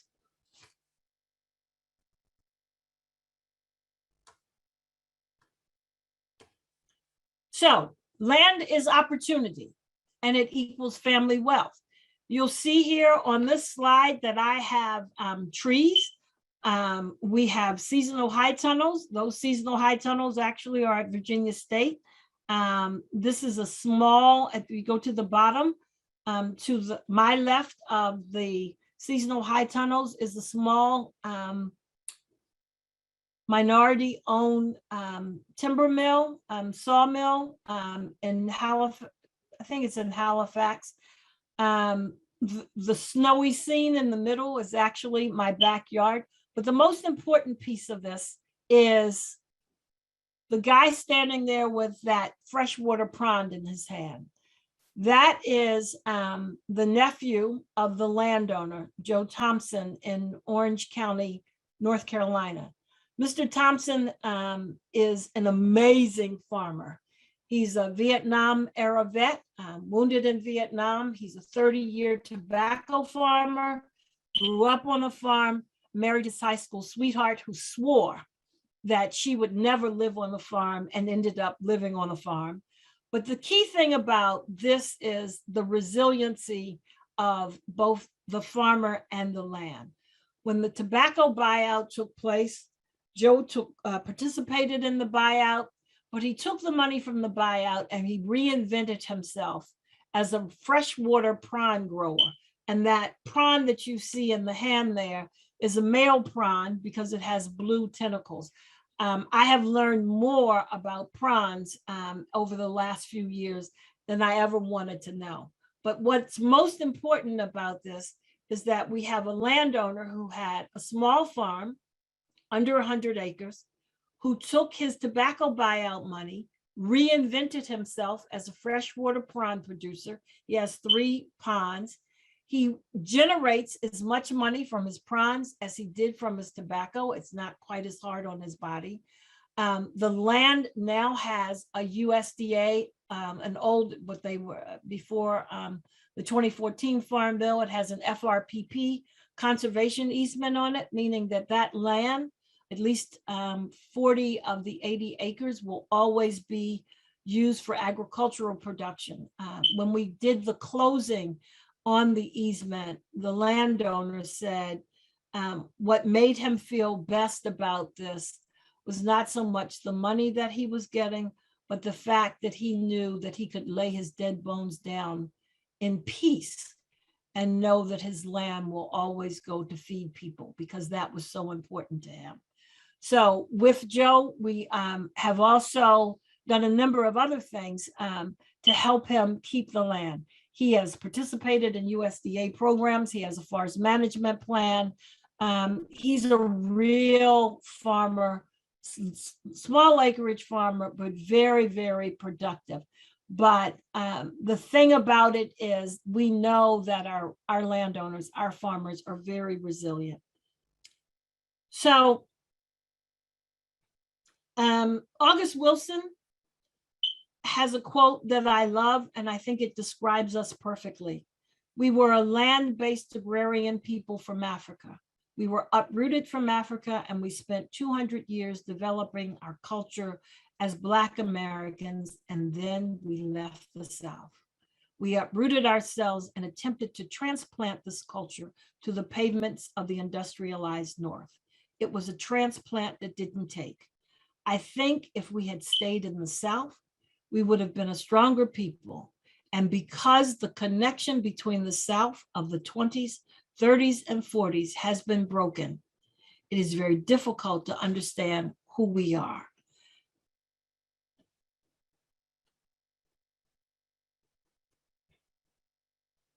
So we have this land asset. It needs to be a performing asset.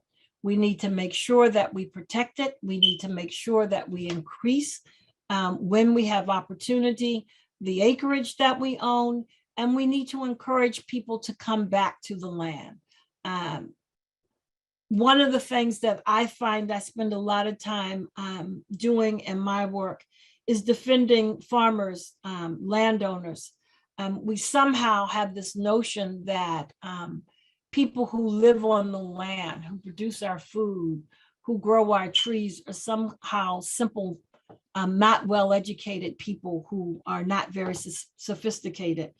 And I moved back to the land from New York. I'd gone to New York for grad school and came from New York to the land. And my friends in New York could not believe that I was coming to live in the country. And one of the things that they kept asking me is, what will you do? What will you do? I mean, you have no theaters, you have none of this. And there are some things I miss. I can't get anything delivered where I live consistently, but mail. And that's a iffy thing sometimes. But there's no place on earth I'd rather be than right here where I am today, on the land that my ancestors have been on for more than 150 years. It is so important that we continue to keep our land and to grow our land. Outside of Native Americans, the indigenous people, as in mass, African Americans have been in this country longer than any other group of people in total numbers. So we have to protect this land.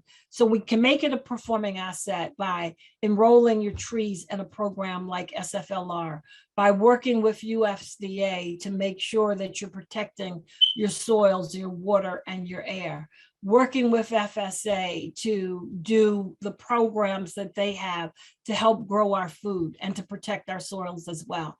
It's up to us to make sure that we do this. Aldo Leopold, again, the father of the land ethic, says that there are two spiritual dangers in not owning a farm. One is the danger of supposing that breakfast comes from the grocery, and the other that heat comes from the furnace.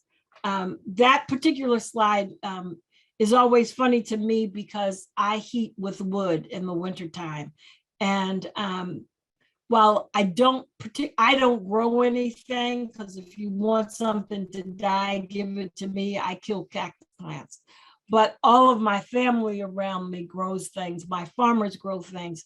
And I know that food doesn't come from the grocery. And if we learned anything over the last 15 to 20 months during this pandemic, we have learned that food does not come from the grocery.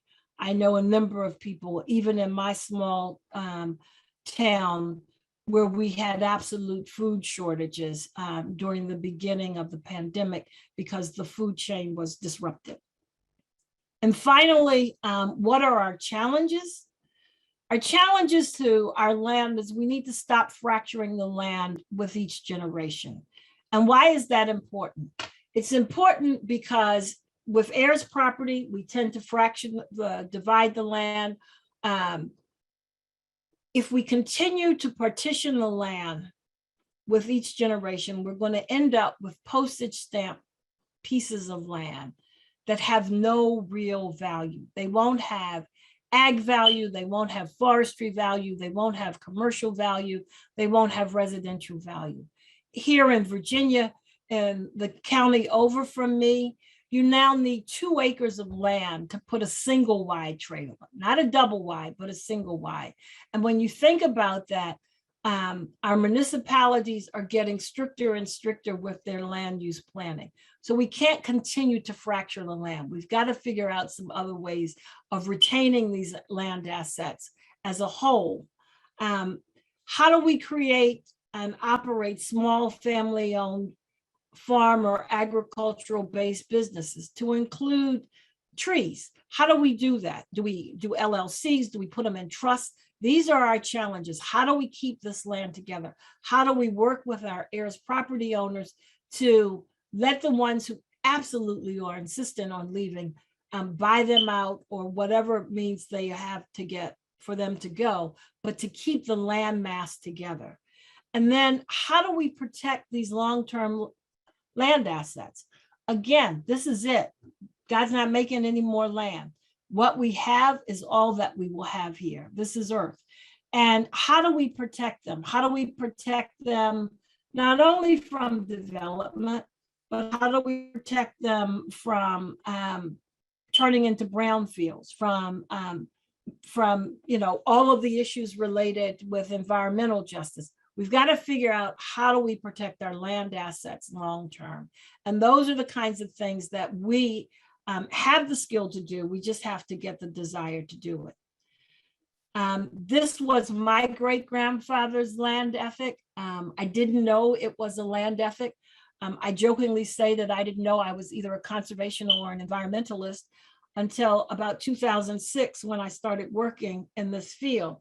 I just thought I was doing what my parents had taught me to do, to respect the land. My father was one of these people, if you were walking or driving and you threw a piece of trash out, he would make you stop and pick up not only that piece of trash, but all the trash around it, because you didn't disrespect the land. And that was something that I grew up with. I grew up with recycling. I grew up with a compost pile, because I thought everybody had compost piles. I didn't know that they were something special. So for many of us, we didn't know the right boxes to check coming up, but we have been and continue to be stewards of the land. My great-grandfather said, God's making people every day. He ain't making no more land. Please don't sell the land. He was very adamant about that. And I'm happy to say that we still retain, probably as a family, about half of the land that he and his brothers had acquired. I will leave you with the thoughts of Archbishop Desmond Tutu. This is taken from a letter he wrote for the Green Bible. I would not know how to be human, how to think as a human being, how to walk as a human being, how to talk or how to eat as a human being, except by learning from other human beings. I learned to be human by associating with other beings. We are thus, according to the Bible, made for family. We're made for community. We're made for togetherness. We're made for friendship. We're made to live in a delicate network of interdependence, for we are made for complementary. I have gifts you don't have, and you have gifts I don't have. Thus, we are made different so that we can know our need for one another. This is a fundamental law of our being. As landowners, regardless of whether we're doing row crops, cattle, trees, flowers, whatever we're doing, as landowners, we're dependent on each other. And in some respects, people are dependent on us to help keep our land healthy. Thank you. I hope that this was informative and helped you take a different view of your land. Thank you. Well, all I can say is, wow. What an awesome presentation. Lots and lots of information. And the chat box is just full of this question. Will we get a copy of the presentation? That is the question of the day. Yes, you will. Okay, yes. And I hope all the attendees heard that. Certainly, I can just see, what I wonder about this is whether or not, how do we get this to our young people? Because there's a gap in understanding the history, and especially amongst the generation, even in my own generation, and some more so in the younger generation. I want to point out a couple of things that you brought home, and we're talking about forest land today. There's a gentleman that's retired from the U.S. Forest Service. And his name is Alfonso Hall.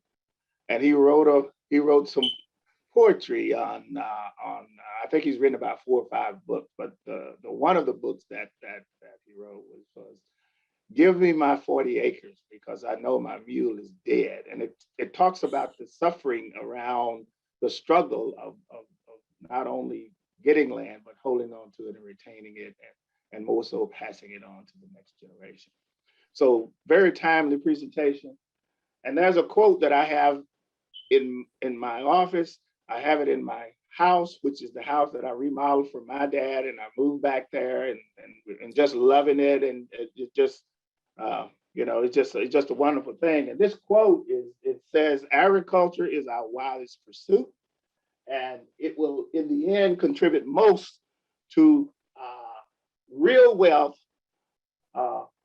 good morals, and happiness. So agriculture and land is just so important. And I really enjoyed your presentation. And again, I want to let the audience know that Ebony has said she will provide copies of her presentation. So thank you very, very, very much. Hope to get to meet you one day. Thank you. Thank you. I do want to answer one question. Okay. What strategies do you recommend with family members that will not cooperate to make the land productive? Going back to both the presentations of Kiera and Alton, that's part of the work that we do with SFLR, is work with our family members to help them negotiate heirs property or how you make land productive. One of the things that I have found in my work here in Virginia, and with work we do in North Carolina and South Carolina as well, is once we make the land human, once we begin to tell the story and have those family members really talk about, how did you get the land? How did you hold on to the land? What are some of the stories associated with the land? You can begin to see a softening in some instances of those who are very adamant about not wanting to keep the land or not wanting to do anything. I think the biggest challenge that we have with developing the strategies is being able to educate people on land ownership and what land can do and what that land ownership means. So there's not a single strategy, but we start with the land ethic so that we can help people connect to their land, help them make that land human for their family, and help them begin their own family's land ethic. What is our family's land ethic? Because each of us who lives on ancestral lands have a family land ethic. All right. Well, thank you again so much. Powerful, powerful information. I know I want to get a copy of it and share it with some young people that I'm working with at the Prairie University. They are proposing to be USDA employees at one day and working with farmers and ranchers. So for them to have a connection and a history, I think is very, very important. They will be better people for it. So thank you so much, and you have a wonderful day. Thank you. Okay, I do have a couple of announcements, and that is I've learned that, and I'm not surprised by this, that Dr. Bunch is online, and he is looking forward to engaging with some of the participants. So Dr. Bunch, again, you have our heartfelt sympathy on the loss of your brother, and certainly if there's anything we can do, please let us know. And again, if you need detailed information on the service for Dr. Bunch's brother, reach out to the Cooperative Extension Program. You can call 936-261-3311 and ask for the Cooperative Extension Program, and maybe someone will be able to get that to you for those that would like to have that information. So thank you very much for that. And also, I want to give a shout out to Willard Tillman, who is the Executive Director of the Oklahoma Black Historical Research Project. So always good to have you join us, Mr. Tillman. Thank you so much. Okay, so we are just about to round up the morning, and what a great segue from the previous presentation to the next presentation, Factors to Consider when Developing an Effective Succession Plan. That presentation is going to be given by Mr. Rusty Rumley, graduate of Oklahoma State University with a BS in agribusiness. He earned his JD from the University of Oklahoma. After law school, Rusty earned his LLM in agricultural law at the University of Arkansas. He is licensed to practice law in the state of Oklahoma and Michigan. Rusty has published several review articles discussing the future application of special use valuation for inherited farmland, right to farm statutes, and the enforcement of animal cruelty statutes by private organizations. He's also written on landowner liability, agritourism, food labeling, local food production, business organization, crop insurance, estate planning, leasing, and other land use topics in his work at the center. Further, Rusty presents around the country to producers, consumers, extension, industry, and legal groups on an array of topics. Looking forward to hearing your presentation, Rusty. Take it away. All right, well, thank you very much. I appreciate being invited to speak today. So I'm gonna go ahead and share my screen here. All right, you guys can see it? Yes. All right. You never know with Zoom sometimes. So as Mr. Hodge mentioned, my name is Rusty Rumley. I am a senior staff attorney here at the National Agricultural Law Center, and they asked me to speak on air property issues and some of the things that landowners can do both to prevent it and then kind of the mechanism that's in place for landowners to try to resolve the air property issues once the problem's begun. So a little bit about the center. We're a national center. Times pre-COVID, we travel all across the country. I've been in almost all 50 states speaking on a wide variety of topics. So one thing that's important that I have to point out is because of the nature of our center, we are not allowed to provide legal advice. So if you ask a question and I change your question up slightly, I'm not trying to dodge the question. I'm trying to reword the question so that I am providing legal information, which I'm allowed to give, as opposed to legal advice, which I'm prohibited to give. So just a little bit about the center. All the stuff I'm talking about today, we have up on our website. It's nationalaglawcenter.org. If you look at that left-hand side of the screen, you'll see research by topic, and one of those areas is estate planning. And we have resources in there to help people start along the estate planning process. Our goal is not to turn people into their very own Perry Mason. Our goal is to allow people to educate themselves on the front end so that they can go in and talk to an attorney and be able to hit the ground running. You're not required to do this. You know, if you want to go in and talk to an attorney and you know absolutely nothing and you don't know where you want to start, that's fine. They can help you with that. I mean, the only thing is they're going to be charging you the whole time they do it.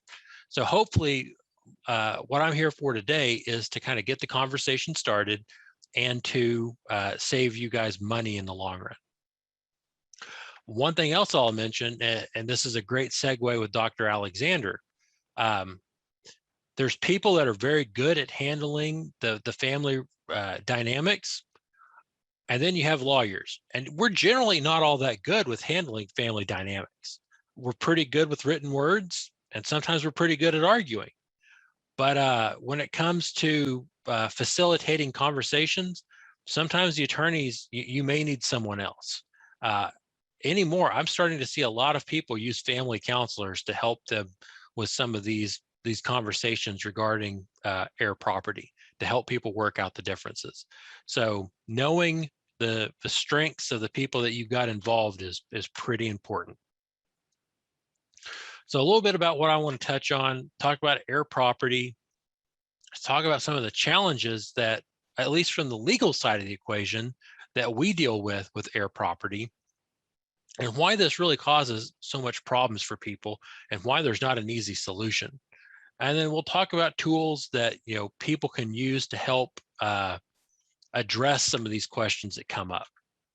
In particular, talk about the Uniform Partition of Air Property Act and how that's kind of, it's a tool, it's an important tool, but it's not a panacea for everything. It's not perfect. So we'll start off with air property. I mean, I really don't need to define air property to this group today. You've heard plenty of explanations as the morning's gone away, and you know the reasons why it's caused an issue. Things such as financing and loans, like how to get it, questions on how to divide up profits and losses. We hear stories at the center, a lot of people losing family land just because no one's sure whose job it is to pay the property taxes. So land can end up getting sold for just overdue property taxes. Who gets to use the property? Who gets to use the property for what? If one tenant goes in and plants a crop and another owner wants to go in there and plow it under, is there anything you can do to stop them? These kind of problems are rife with air property. And it is one of the things that leads to the lower productivity, and it also can lead to loss of the land later on. One thing that I want to stress is that if anyone comes to you and says that there's a simple solution, they probably don't know what they're talking about. And if you think about this, that makes sense. As farmers, as landowners, you know that there are no two pieces of land in the entire world that are the exact same. And it's probably not going to surprise you to hear this, but there's also no two families in the entire world that are the exact same either. So what you end up combining with air property is a unique piece of land plus a unique family. And the answer that you get out of that is almost always going to be different. There's not a cookie cutter way to make these things work. I wish there was. If there was a way to do this as a cookie cutter approach, it would be much faster, much cheaper, and much simpler to resolve for everybody. But just because of the unique family dynamics, you can have questions where one neighbor has air property and they get theirs resolved quickly, easily, cheaply, and everyone's happy. And you can have the next door neighbor that everything seems to go wrong. Different family members can have different results. So I can't stress that enough. When it comes down to dealing with air property, those family dynamics, something that lawyers really aren't. We're not typically touchy-feely people for the most part. Lawyers generally aren't the best at handling those inter-family or interpersonal dynamics. But man, they really control the show when it comes to the air property issue. I can't stress enough, make sure you talk with an attorney before you start moving very far ahead. Even if you don't end up using that particular attorney, talking to that attorney, kind of seeing pros and cons of various approaches. There's the old medical adage, an ounce of prevention is worth a pound of cure. That holds true for legal work as it does for medical decisions as well. Paying lawyers on the front end to address problems or issues before they become problems is much, much cheaper and much simpler than it is to pay for them to fix problems later on. So sometimes it's better to pony up a couple $100 early on if you can, to try to avoid those problems that can cost thousands of dollars down the road.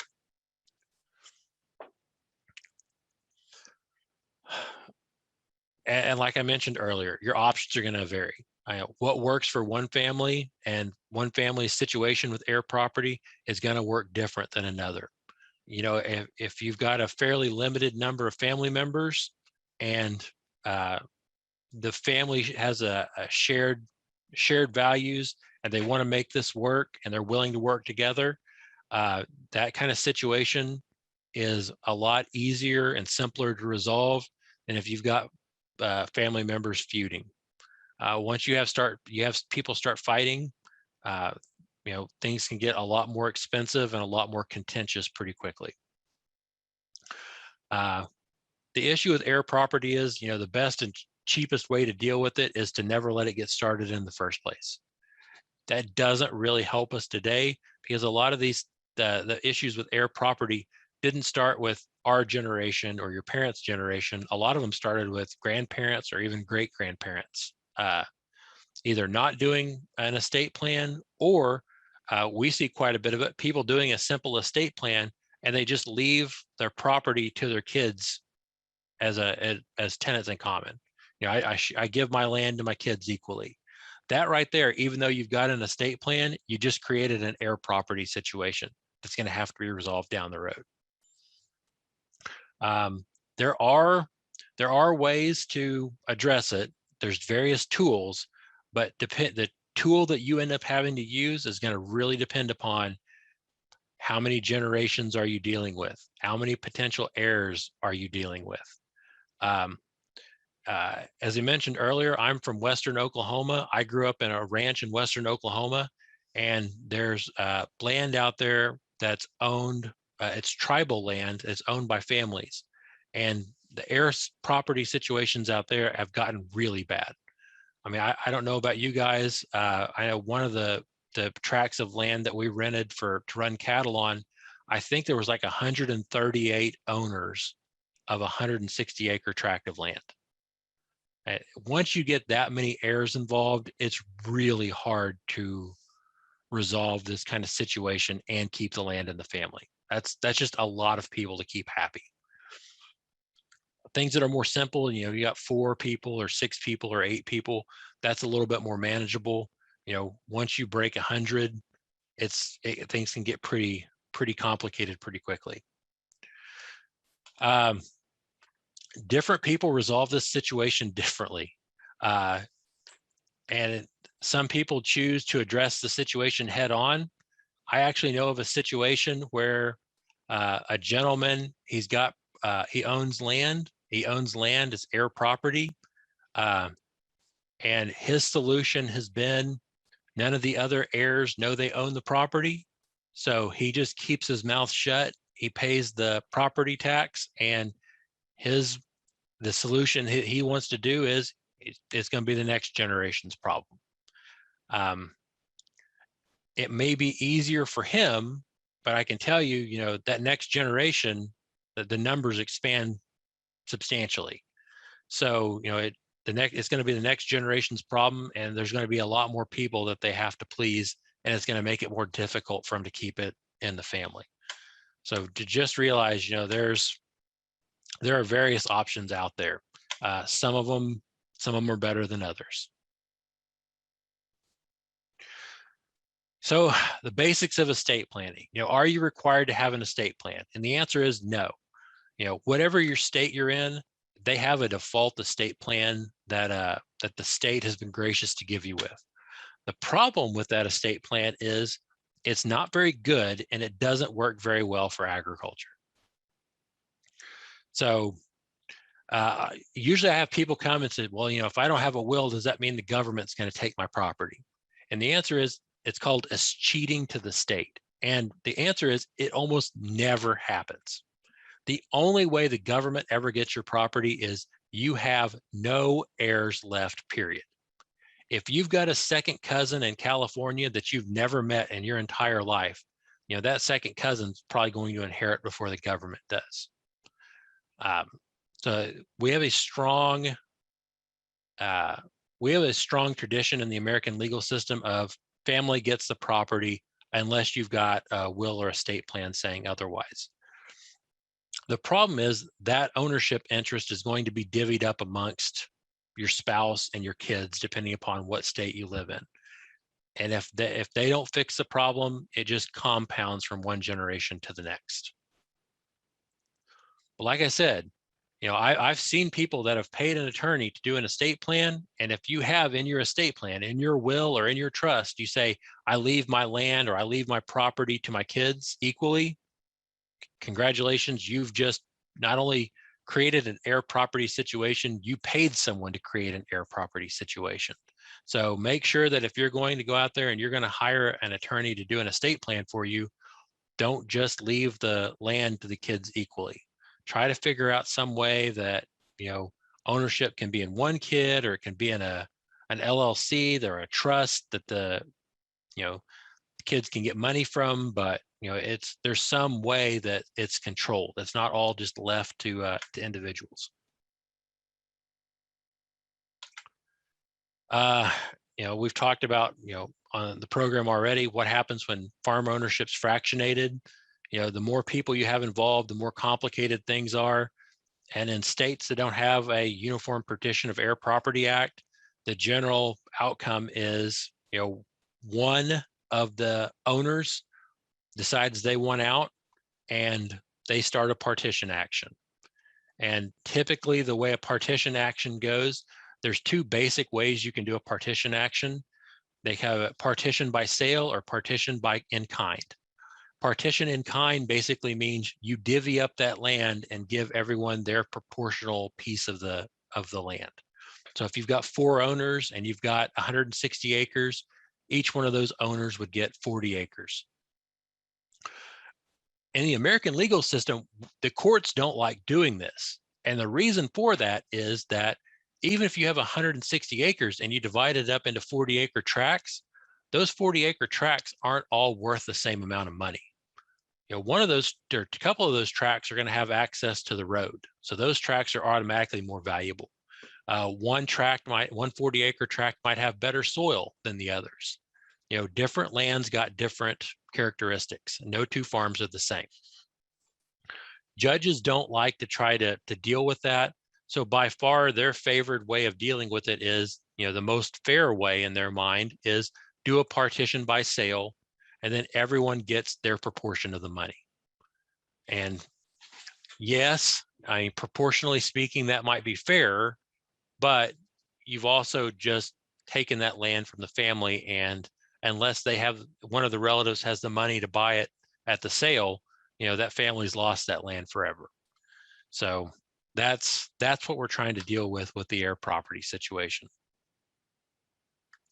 Both Arkansas and Texas have adopted the Uniform Partition of Air Properties Act.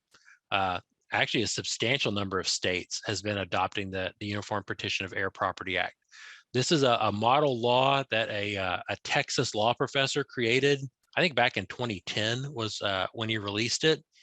And there's been a lot of interest out there in state legislatures to adopt this law. And it's been helpful. This has been something, it gives people tools to keep land in the family. Some people have the mistaken impression, though, that it's a guarantee. And the answer is, this is not a guarantee. It's useful. It's a good tool. It tries to help keep family land in the family. But at the end of the day, there has to be people willing to make this work, and they're going to have at least someone that's got the financial resources to pull it off. So it's a great tool, but it's not a perfect tool. And sometimes at the end of the day, the final process, the final step, even under the Uniform Partition of Air Properties Act, if nothing else works out, the final step is the partition by sale. The one thing that, people tend to avoid if they're wanting to keep land in the family. The final step is, if nothing else works, that is the option of last resort. So tools for estate planning, and I'm looking at Arkansas law here. Most states are going to be similar. Some of the timelines might be a little bit different. Some of the options might be a little bit different. There is quite a bit of overlap between the states, but this is something that you're going to have to work with an attorney in your state in order to cover. So intestate estate, so someone in your family dies without a will or a trust or any other form of estate plan. In Arkansas, you've got 5 years to file those. You file them in probate court, just like you would if they had died testate, to determine who owns property or not. Once 5 years has passed, though, you're no longer able to probate those intestate estates. So, this is an option. Most states have a fast track form of probating intestate estates. Generally, though, you have to have a small amount of money and you're not allowed to have property. being transferred to use that fast track approach. So something to watch out for. But even the probating for the intestate estates works similar to if you have a will. I mean, you got to figure out what the person owns. You have to figure out who the heirs are. You got to figure out how much debt the person had. Whoever's put in charge of the estate, the administrator in the case of intestate succession, their job's going to be pay all the lawful bills and debts owned by the decedent, and then distribute out whatever remaining assets are left over to the heirs. You know, if you got a will or a trust, those would be distributed out to whoever's listed in the estate plan. If not, it's whoever the whatever state law says is supposed to be distributed to whoever. Like I said, Arkansas and most other states, they do allow for an expedited or fast track approach. Arkansas doesn't allow you to have real property. So that means land. You can't transfer land. But this is something to remember. Just because you have land, it doesn't necessarily mean land transfers in intestate succession. So I'll give you one common example. If you own land with your spouse, it's like right now, my wife and I, we have a house. In the deed, it says Rusty and Elizabeth Rumley as husband and wife with joint tenants, as joint tenants with right of survivorship, which means if something happens to me or if something happens to Beth, the other one automatically gets the house in full ownership. It doesn't become part of our estate, so we could actually use the small estate approach for handling our estate, because we don't have $100,000 and the house would automatically transfer. It's not part of the estate. So don't think that this is not an option, because if you have a husband and wife situation where the surviving spouse is still alive, this may very well be an option to help move things along. So don't just forget about it just because there's property involved. Sometimes land transfers outside of the estate. This is a great question to ask the attorney that you're going to be working with. I really want to cover the Uniform Partition of Heir Properties Act, though. This has kind of been the newest tool that has been put in place to help us resolve heir property issues. I think right now we're about at half the states in the United States have adopted this act, which if you look at it from a legal perspective, that's amazing how fast this has actually moved through the system. It's just incredible how fast state legislatures have been adopting this. And the goal of this is to try to head off those forced partition sales. Not only does the family lose the land when you have those forced partition sales, but in a lot of states, those partition sales are usually just auctions that are done on the county courthouse steps. There's not a whole lot of advertising, and land generally tends to go much cheaper at those sales than they would be if it was sold at through a auction company or through a bid process or other ways of advertising the land. So not only does the family lose the land, they generally end up getting paid less than what the land's worth in the first place. So the law is really meant to try to curtail this land loss, and especially land loss where the people not only lose their land, but they don't get paid full market value, what they should have been if it had been sold through another mechanism. This only applies, though, to land that meets the heir property definition. And while the states that have these heir property laws look very similar, every state will tweak this Uniform Act to fit the law that's currently in place. So it's really important that you work with an attorney that's licensed in your state when you're dealing with this Partition of Heir Properties Act. So like I said, the first factor is you got to meet the definition of heir property in order to fall under this law. And it's actually not that hard to meet this definition. You got to have land that's passed in tenancy in common, and it's got to be from one generation to the next. So from a parent to a child, or it can even be from a child back to a parent. You can have a kid that buys land.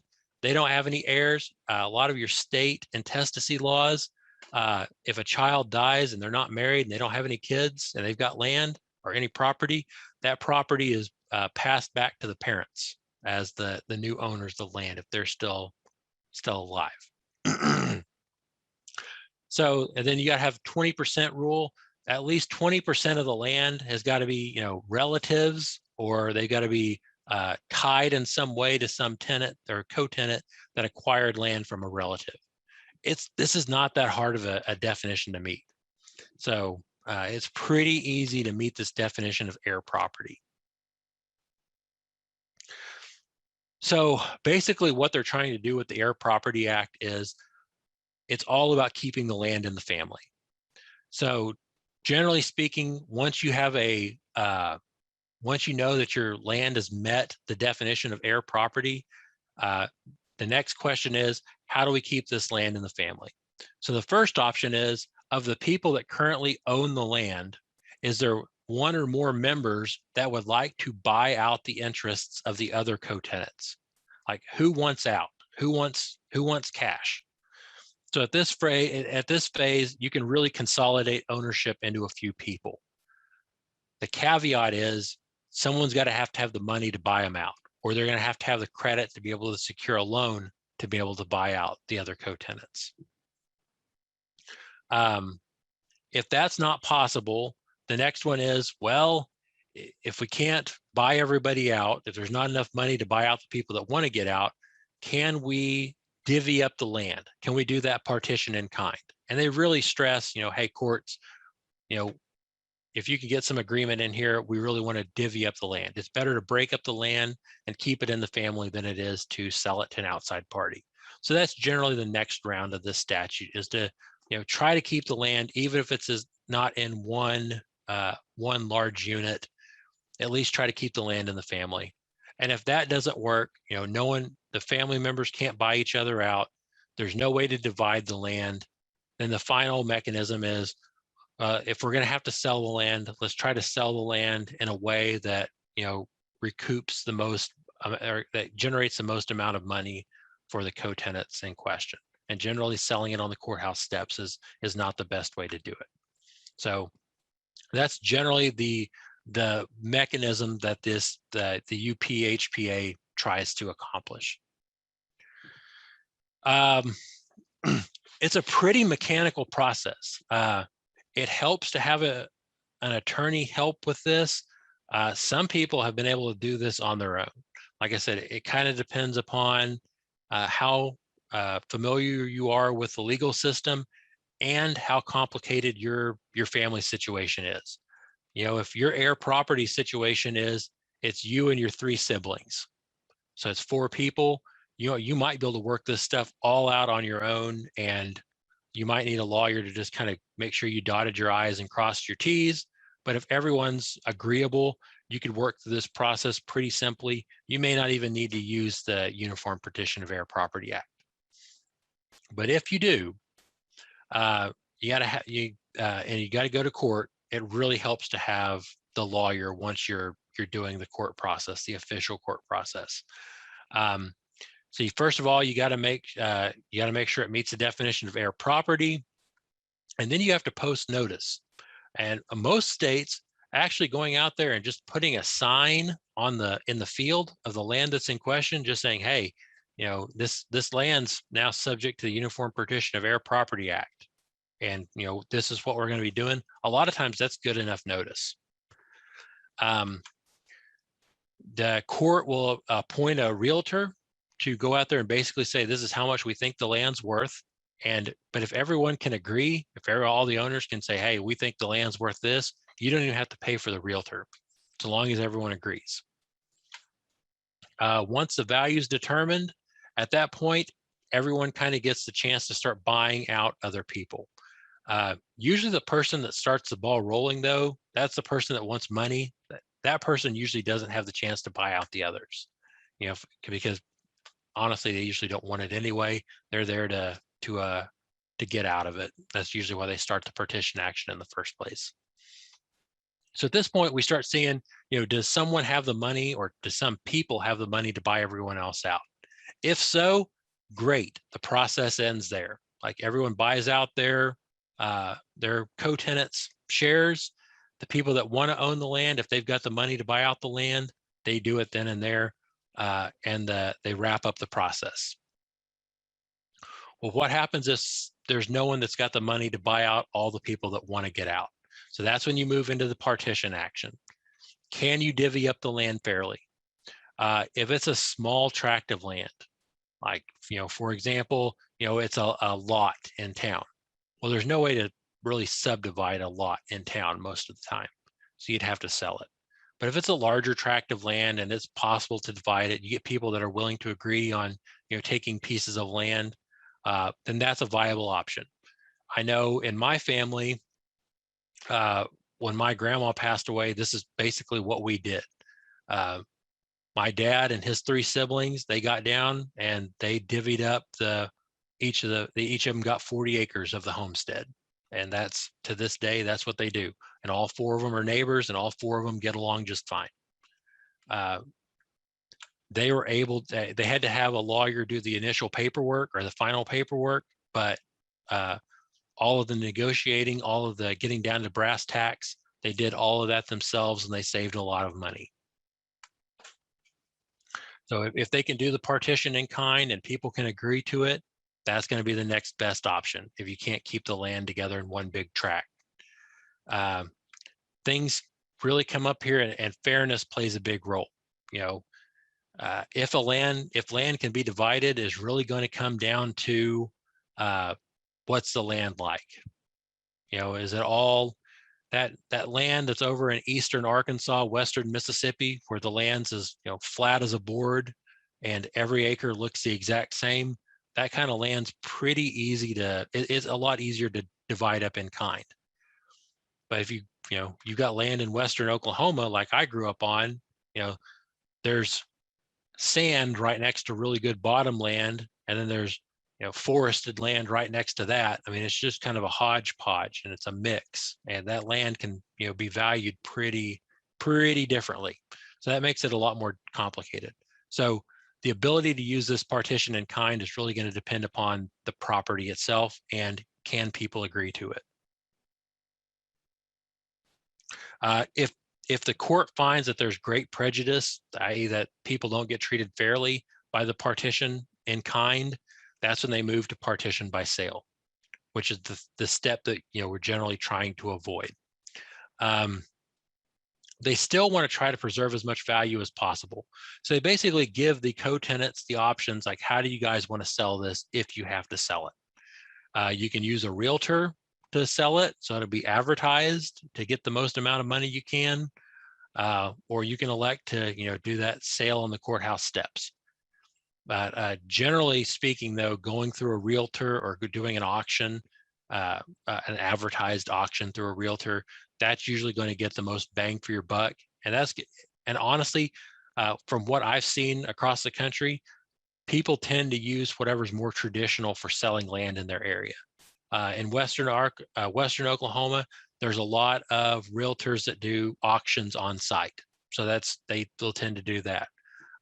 We're starting to see more and more online auctions. There's a lot of flexibility here. They try to help people get the most money they can. But still, at the end of the day, that the family's losing that land, losing that property. When it comes down to it, man, this is the name of the game's prevention. If you can prevent it, that's the biggest help you can get. One thing I want to stress: whenever you're talking to the attorney, whether that's about an air property issue or whether you're doing your own estate plan, you're going to be asked questions, and sometimes those questions get pretty personal. And I've seen this with air property come up in situations where it shouldn't have come up. And when it does, it's the problem of the unmentioned child. And this is always the man's fault. But usually what happens is, at some point, either before marriage or during marriage, the man fathers a child outside of marriage, and no one else knows about the kid. And then years later, when the father dies, If that child that father had outside of the marriage isn't disinherited in the will, they're treated as being forgotten, and that child is entitled to inherit under the will, or under they're entitled to inherit under intestate law. So if there's 3 kids that are named and one that's left off because they weren't a product of the marriage, that kid is entitled to a 4th, and they inherit that as a tenant in common. So you've created an heir property situation. If you talk to a lot of attorneys, especially older attorneys that have been doing this for a long time, most of them have had this come up and bite them later on, that someone hid the fact that they had a child that they didn't want to tell anybody about. That can create an heir property situation, and it's one that you want to avoid at all possible.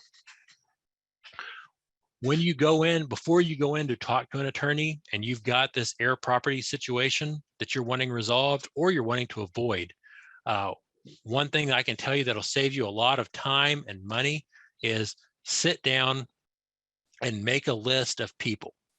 Make a list of parents, of grandparents, of nieces, of nephews, of cousins, of parents, of siblings, whether they're an adopted sibling or a blood sibling, or whether they were someone that, maybe they weren't adopted, maybe they were a stepchild. All of that stuff matters legally, and the more information you can provide to that attorney, the better the estate plan or the better the resolution is going to be, and also the cheaper it's going to be if they don't have to hunt this stuff down. And if you're looking for a good genealogy, I cannot recommend enough finding the family Bible. There's a lot of great information you can find in old family Bibles when it comes to tracking down heirs. And any of that work that you can do on the front end that you don't have to have the attorney do, that's going to save you money in the end. So doing that legwork, finding those heirs, that kind of stuff is stuff that you can do and save you a lot of money. Nowadays, we have ancestry.com and things like that to look up genealogy. Those things are wonderful resources to have, and it can help find those heirs that are out there. Something that this doesn't necessarily relate to heir property, but it's something that can cause problems later on. Make sure that don't just do an estate plan for your assets. It's also a great idea to talk about what you want done at end of life. And not only is this important for you as the person making the decisions, so these are things like, do you want life extending measures, things like feeding tubes or ventilators, things like that. You might ask, well, Rusty, what does this have to do with heir property? If you force your kids or your grandkids into making these decisions, they may not all agree with the steps that the person that ended up making the decision agreed to. And when it comes to divvying up property or fighting on property, if one person thinks the other killed mama by turning off the ventilator, I mean, they're probably not going to get along very well when it comes to settling an heir property issue. So any of this kind of stuff that you can head off on the front end, heading off those fights, I mean, I can't tell you how much that's going to pay off later on when it comes time for those kids and grandkids to work together to try to resolve an heir property issue. If you don't have a situation like that lurking in the background, that's going to be really helpful. Also, if you've gotten divorced, if you've given your spouse that power to decide whether or not to pull the plug, if you've ever gotten divorced in the past, I highly recommend going back and looking at those documents and making sure that it is not your ex-spouse that gets to decide life or death decisions for you anymore, because you may not like the decision they make. So with that being said, I wanted to leave a little bit of time for questions, and I see we've got about 5 or 10 minutes for questions. So if you guys got any questions that you'd like to ask. Well, thank you so much, Rusty. Here again, just a wealth of information.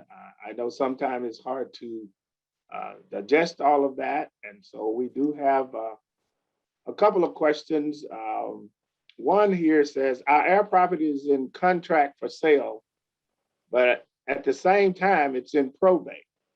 We don't want to sell, including several of the heirs, but the administrator is pushing for the sale. How do we stop the sale, and how to remove the administrator? So to remove the administrator, you'd have to approach the court. So generally the administrator, or in this case, it says administratrix, so it's a female. You would approach the court and you'd have to have a reason why you want to remove them. The administrator generally has pretty broad powers when it comes to dealing with property of the estate. So one of the things is going to be, well, how much assets are in the estate? And if you do keep the land in the family and don't sell it, are you going to have enough money to pay all of the bills that that person left when they died? And so a lot of times this will come down to money. As farmers, the land is by far and away the most valuable asset you own. Is there sufficient assets to cover all of those other costs?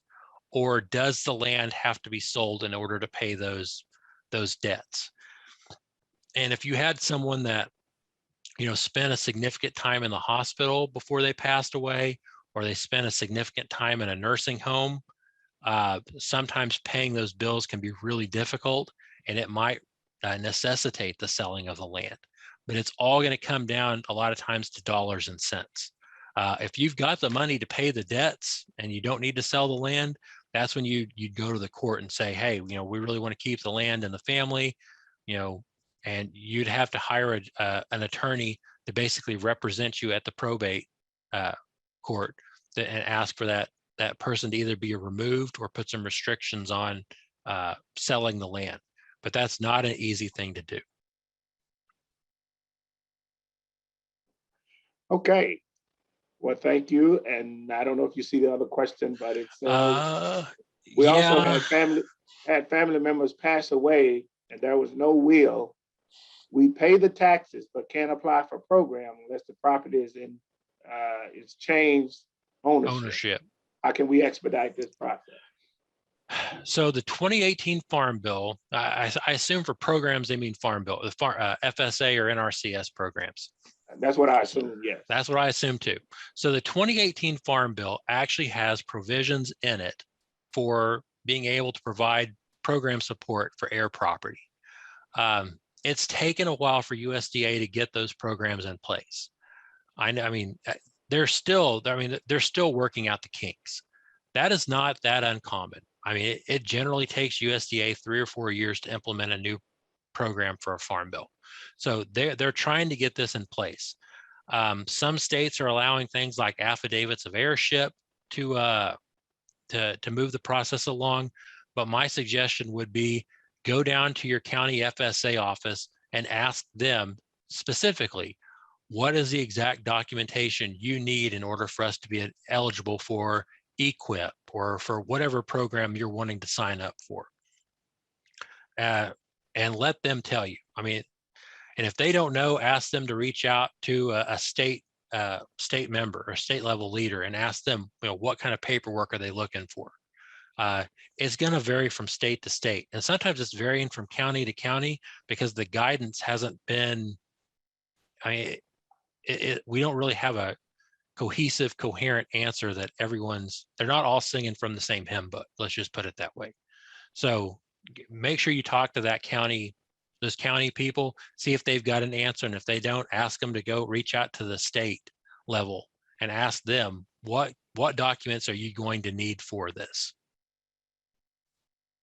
Yeah, thank you so much. This is very timely for me personally. And again, I'm assuming that we'll be able to get your slides. Yep. But the person that was responsible for me actually attending Prairie A&M University as my former ag teacher, he and his wife both are deceased, and both of his children died within 6 years or so after they passed away, unfortunately. And it left 11 grandkids. They have over 250 acres and a house, and it's fixing to go up to probate court now. So I'm hoping I'm able to share this information with her as the oldest grandchild, as she tries to navigate through this. There's been oil companies that want to lease the Lease the land, land, yep. but they cannot move forward with it until they have, the roadblocks removed. So, which is very- sad because a lot of times those leases, that may be the money right there that you'd need to pay for the probate of the estate. I mean, yeah, because all around them, the people have leased it, and it's pretty yeah, significant. yeah. I know Yeah. people have gotten $800 or $1,000 an acre for a signing bonus. You Right. talk about 250 acres. That's a lot of money to be able to pay for a lot of different things. These situations, I mean, a lot of they're heartbreaking. I mean, they really are, and they're not easy to resolve. And I can't stress enough, if someone comes to you and they say that they've got a quick and easy solution to deal with this, there isn't. There's no magic bullet for these things. Well, thank you so much. This has really been a jam-packed, as I said from the beginning, lots and lots of information. I can just rest assured that the attendees, participants on this morning's session will reap many benefits. Just hearing it and the compassion that the speakers had, and the passion for what they do to assist and mitigate some of these challenges in forestry landowners and just landowners in general, social disadvantage, limited resource, however you want to put it. So thank you again, Rusty. And I want to thank all the presenters. Like I said, you made my job real easy. We're certainly right on time. If there's nothing else, we're going to go ahead and break. And the next session will begin at 12 o'clock. Good morning to each of you. Thank you very much.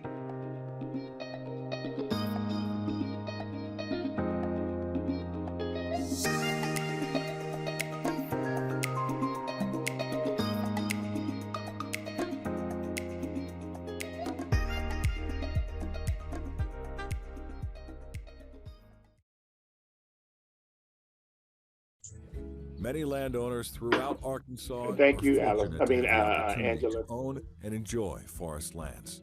Now, through the help of both private and public partnerships, landowners have more opportunities to engage in active forest management that can provide economic and environmental benefits. Active forest management results in better quality trees, increased wildlife, and healthier forests.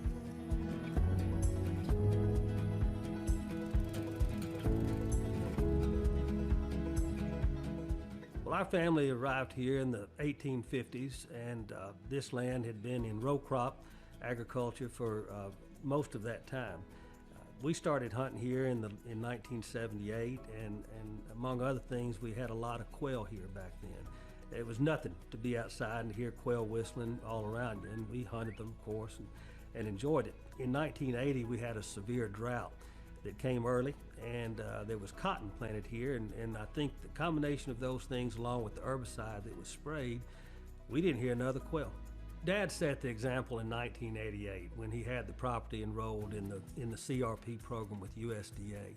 But after the pine trees were planted, we didn't manage them, and we certainly didn't meet any definition of active management. We didn't know any better at the time.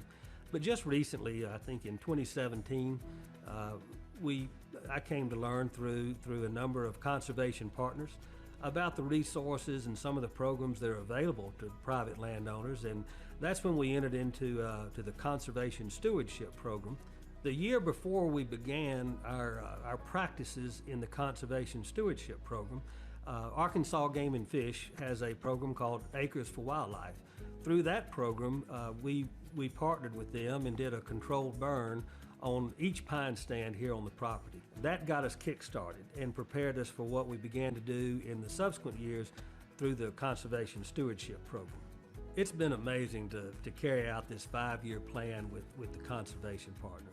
Almost 40 years to the day, we went without any quail here. We didn't see them, we didn't hear them. And just this past Memorial Day weekend, my brother-in-law and I were outside doing some work, and we heard some quail right out here in these pine trees. Of course, we were ecstatic, but it really demonstrates the point. In less than 3 years' time that we've been able to work with these partners in conservation, after a 40-year absence, a species has returned. We couldn't be happier. Sustainable forestry management. There's a role for any number of facets to that. It's not just growing a tree and never touching that tree again. In fact, I've come to learn through these conservation partners, that's exactly the wrong thing to do. So harvesting timber, certainly prescribed fire, all of these management decisions are part of it to try to make this forest and the land just as good as it can be for it to fully recognize its potential. Anyone who has been involved with any level of forestry realizes it's not a short-term proposition. You always have to look long way down the line. If you're a landowner and you're not actively managing your property, all I could say is I think you're missing out. Being on the property and trying to do your best actively managing it is a very rewarding experience. Properly managing the timber, there will be harvest and it can create a revenue stream. If you labor under the impression that you have to have a sizable tract of land to actively manage it or to partner with some of these other conservation groups, that's just not so. Since working with this team and learning from them, I've been so impressed with how much we can do through active management that's the same as Mother Nature would have managed this ground. This little place isn't a tree farm and it's not a hunting camp. In my eyes, it's just another member of the family. A lot of sort of landmark events in this family's life have taken place here, and hopefully it will for a long time to come.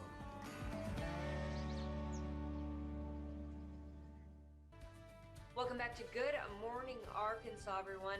Over one half of Arkansas is covered in trees. And this morning, we have two guests from the Arkansas Forestry Association to actually talk about why forests are so important to our state and how the Arkansas Forestry Association works to promote healthy working forests. So I do want to say thank you to Max Braswell, Executive Vice President, and Seth Stevenson, Communications Coordinator for Arkansas Forestry Association. Gentlemen, of course, again, thank you for joining us on our show. What is the economic impact of the forestry sector in Arkansas? Say that 5 times fast.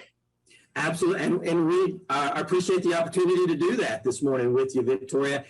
Forestry is a big deal in the state of Arkansas. We have a $6.5 billion impact on our state's economy. We provide about 28,000 direct jobs for folks here, particularly in the rural communities of Arkansas. Our jobs provide excellent salaries, about $56,000 average, which is about $1,000 a month more than the average salary in the state of Arkansas. So forestry has a tremendous economic impact on the state, and we're pleased to be a part of the greater agriculture community in Arkansas. What are some common misconceptions about our forest here?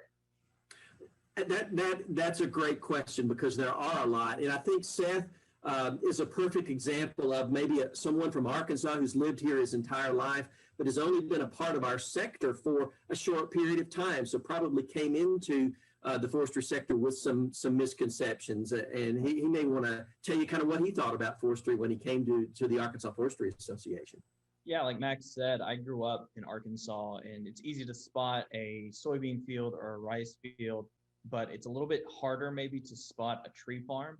And I think that's kind of the big misconception, is that the work that we're doing with tree farmers across the state is they're treating these fields like a crop. That is what they are. They're renewable. They can be planted, they can be tended to, and then they can be harvested and replanted. So they're a big renewable resource for us here in the state, just like any other row crop that you'd see in Northeast Arkansas. Very interesting. And one of the biggest misconceptions that I think folks have out there is the fact that we're losing our forests somehow here in the state or even in the United States. In fact, since 1978, we've added over 1 million acres of forest land here in Arkansas. Our forests are healthy. They're growing. We grow probably twice the amount of timber every year that we harvest. And so our forests are healthy and sustainable, but we have to continue to manage those forests wisely so that we can enjoy all the things that we expect from our forests as long as this world keeps turning out there. Very cool. Gentlemen, I want to know, what can you tell us about AFA and things you might want other people to know about the forestry sector and the work you do, I guess, to be the quote voice of forestry in Arkansas? Well, that's exactly what we want to be. We want to be that that voice, that component that communicates all of the great things about forestry here in the state.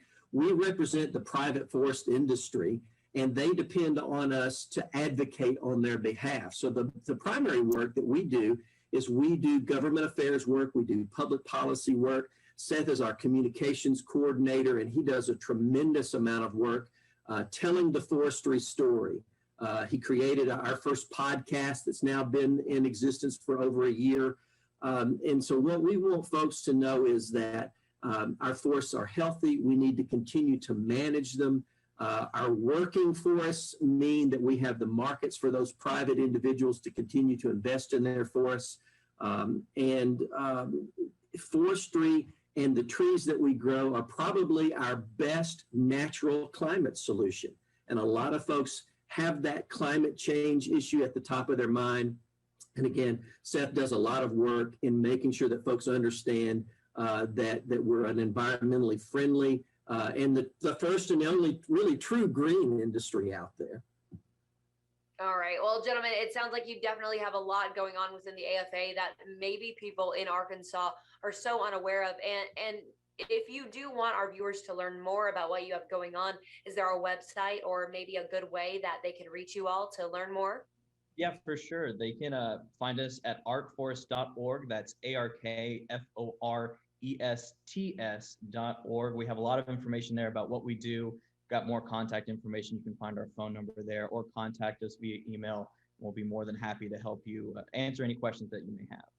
All right, good stuff. I do want to say thank you to you, Seth and Max, for coming on and sharing that information with us about the Arkansas Forestry Association. Viewers, stay with us. We have more Good Morning Arkansas up next.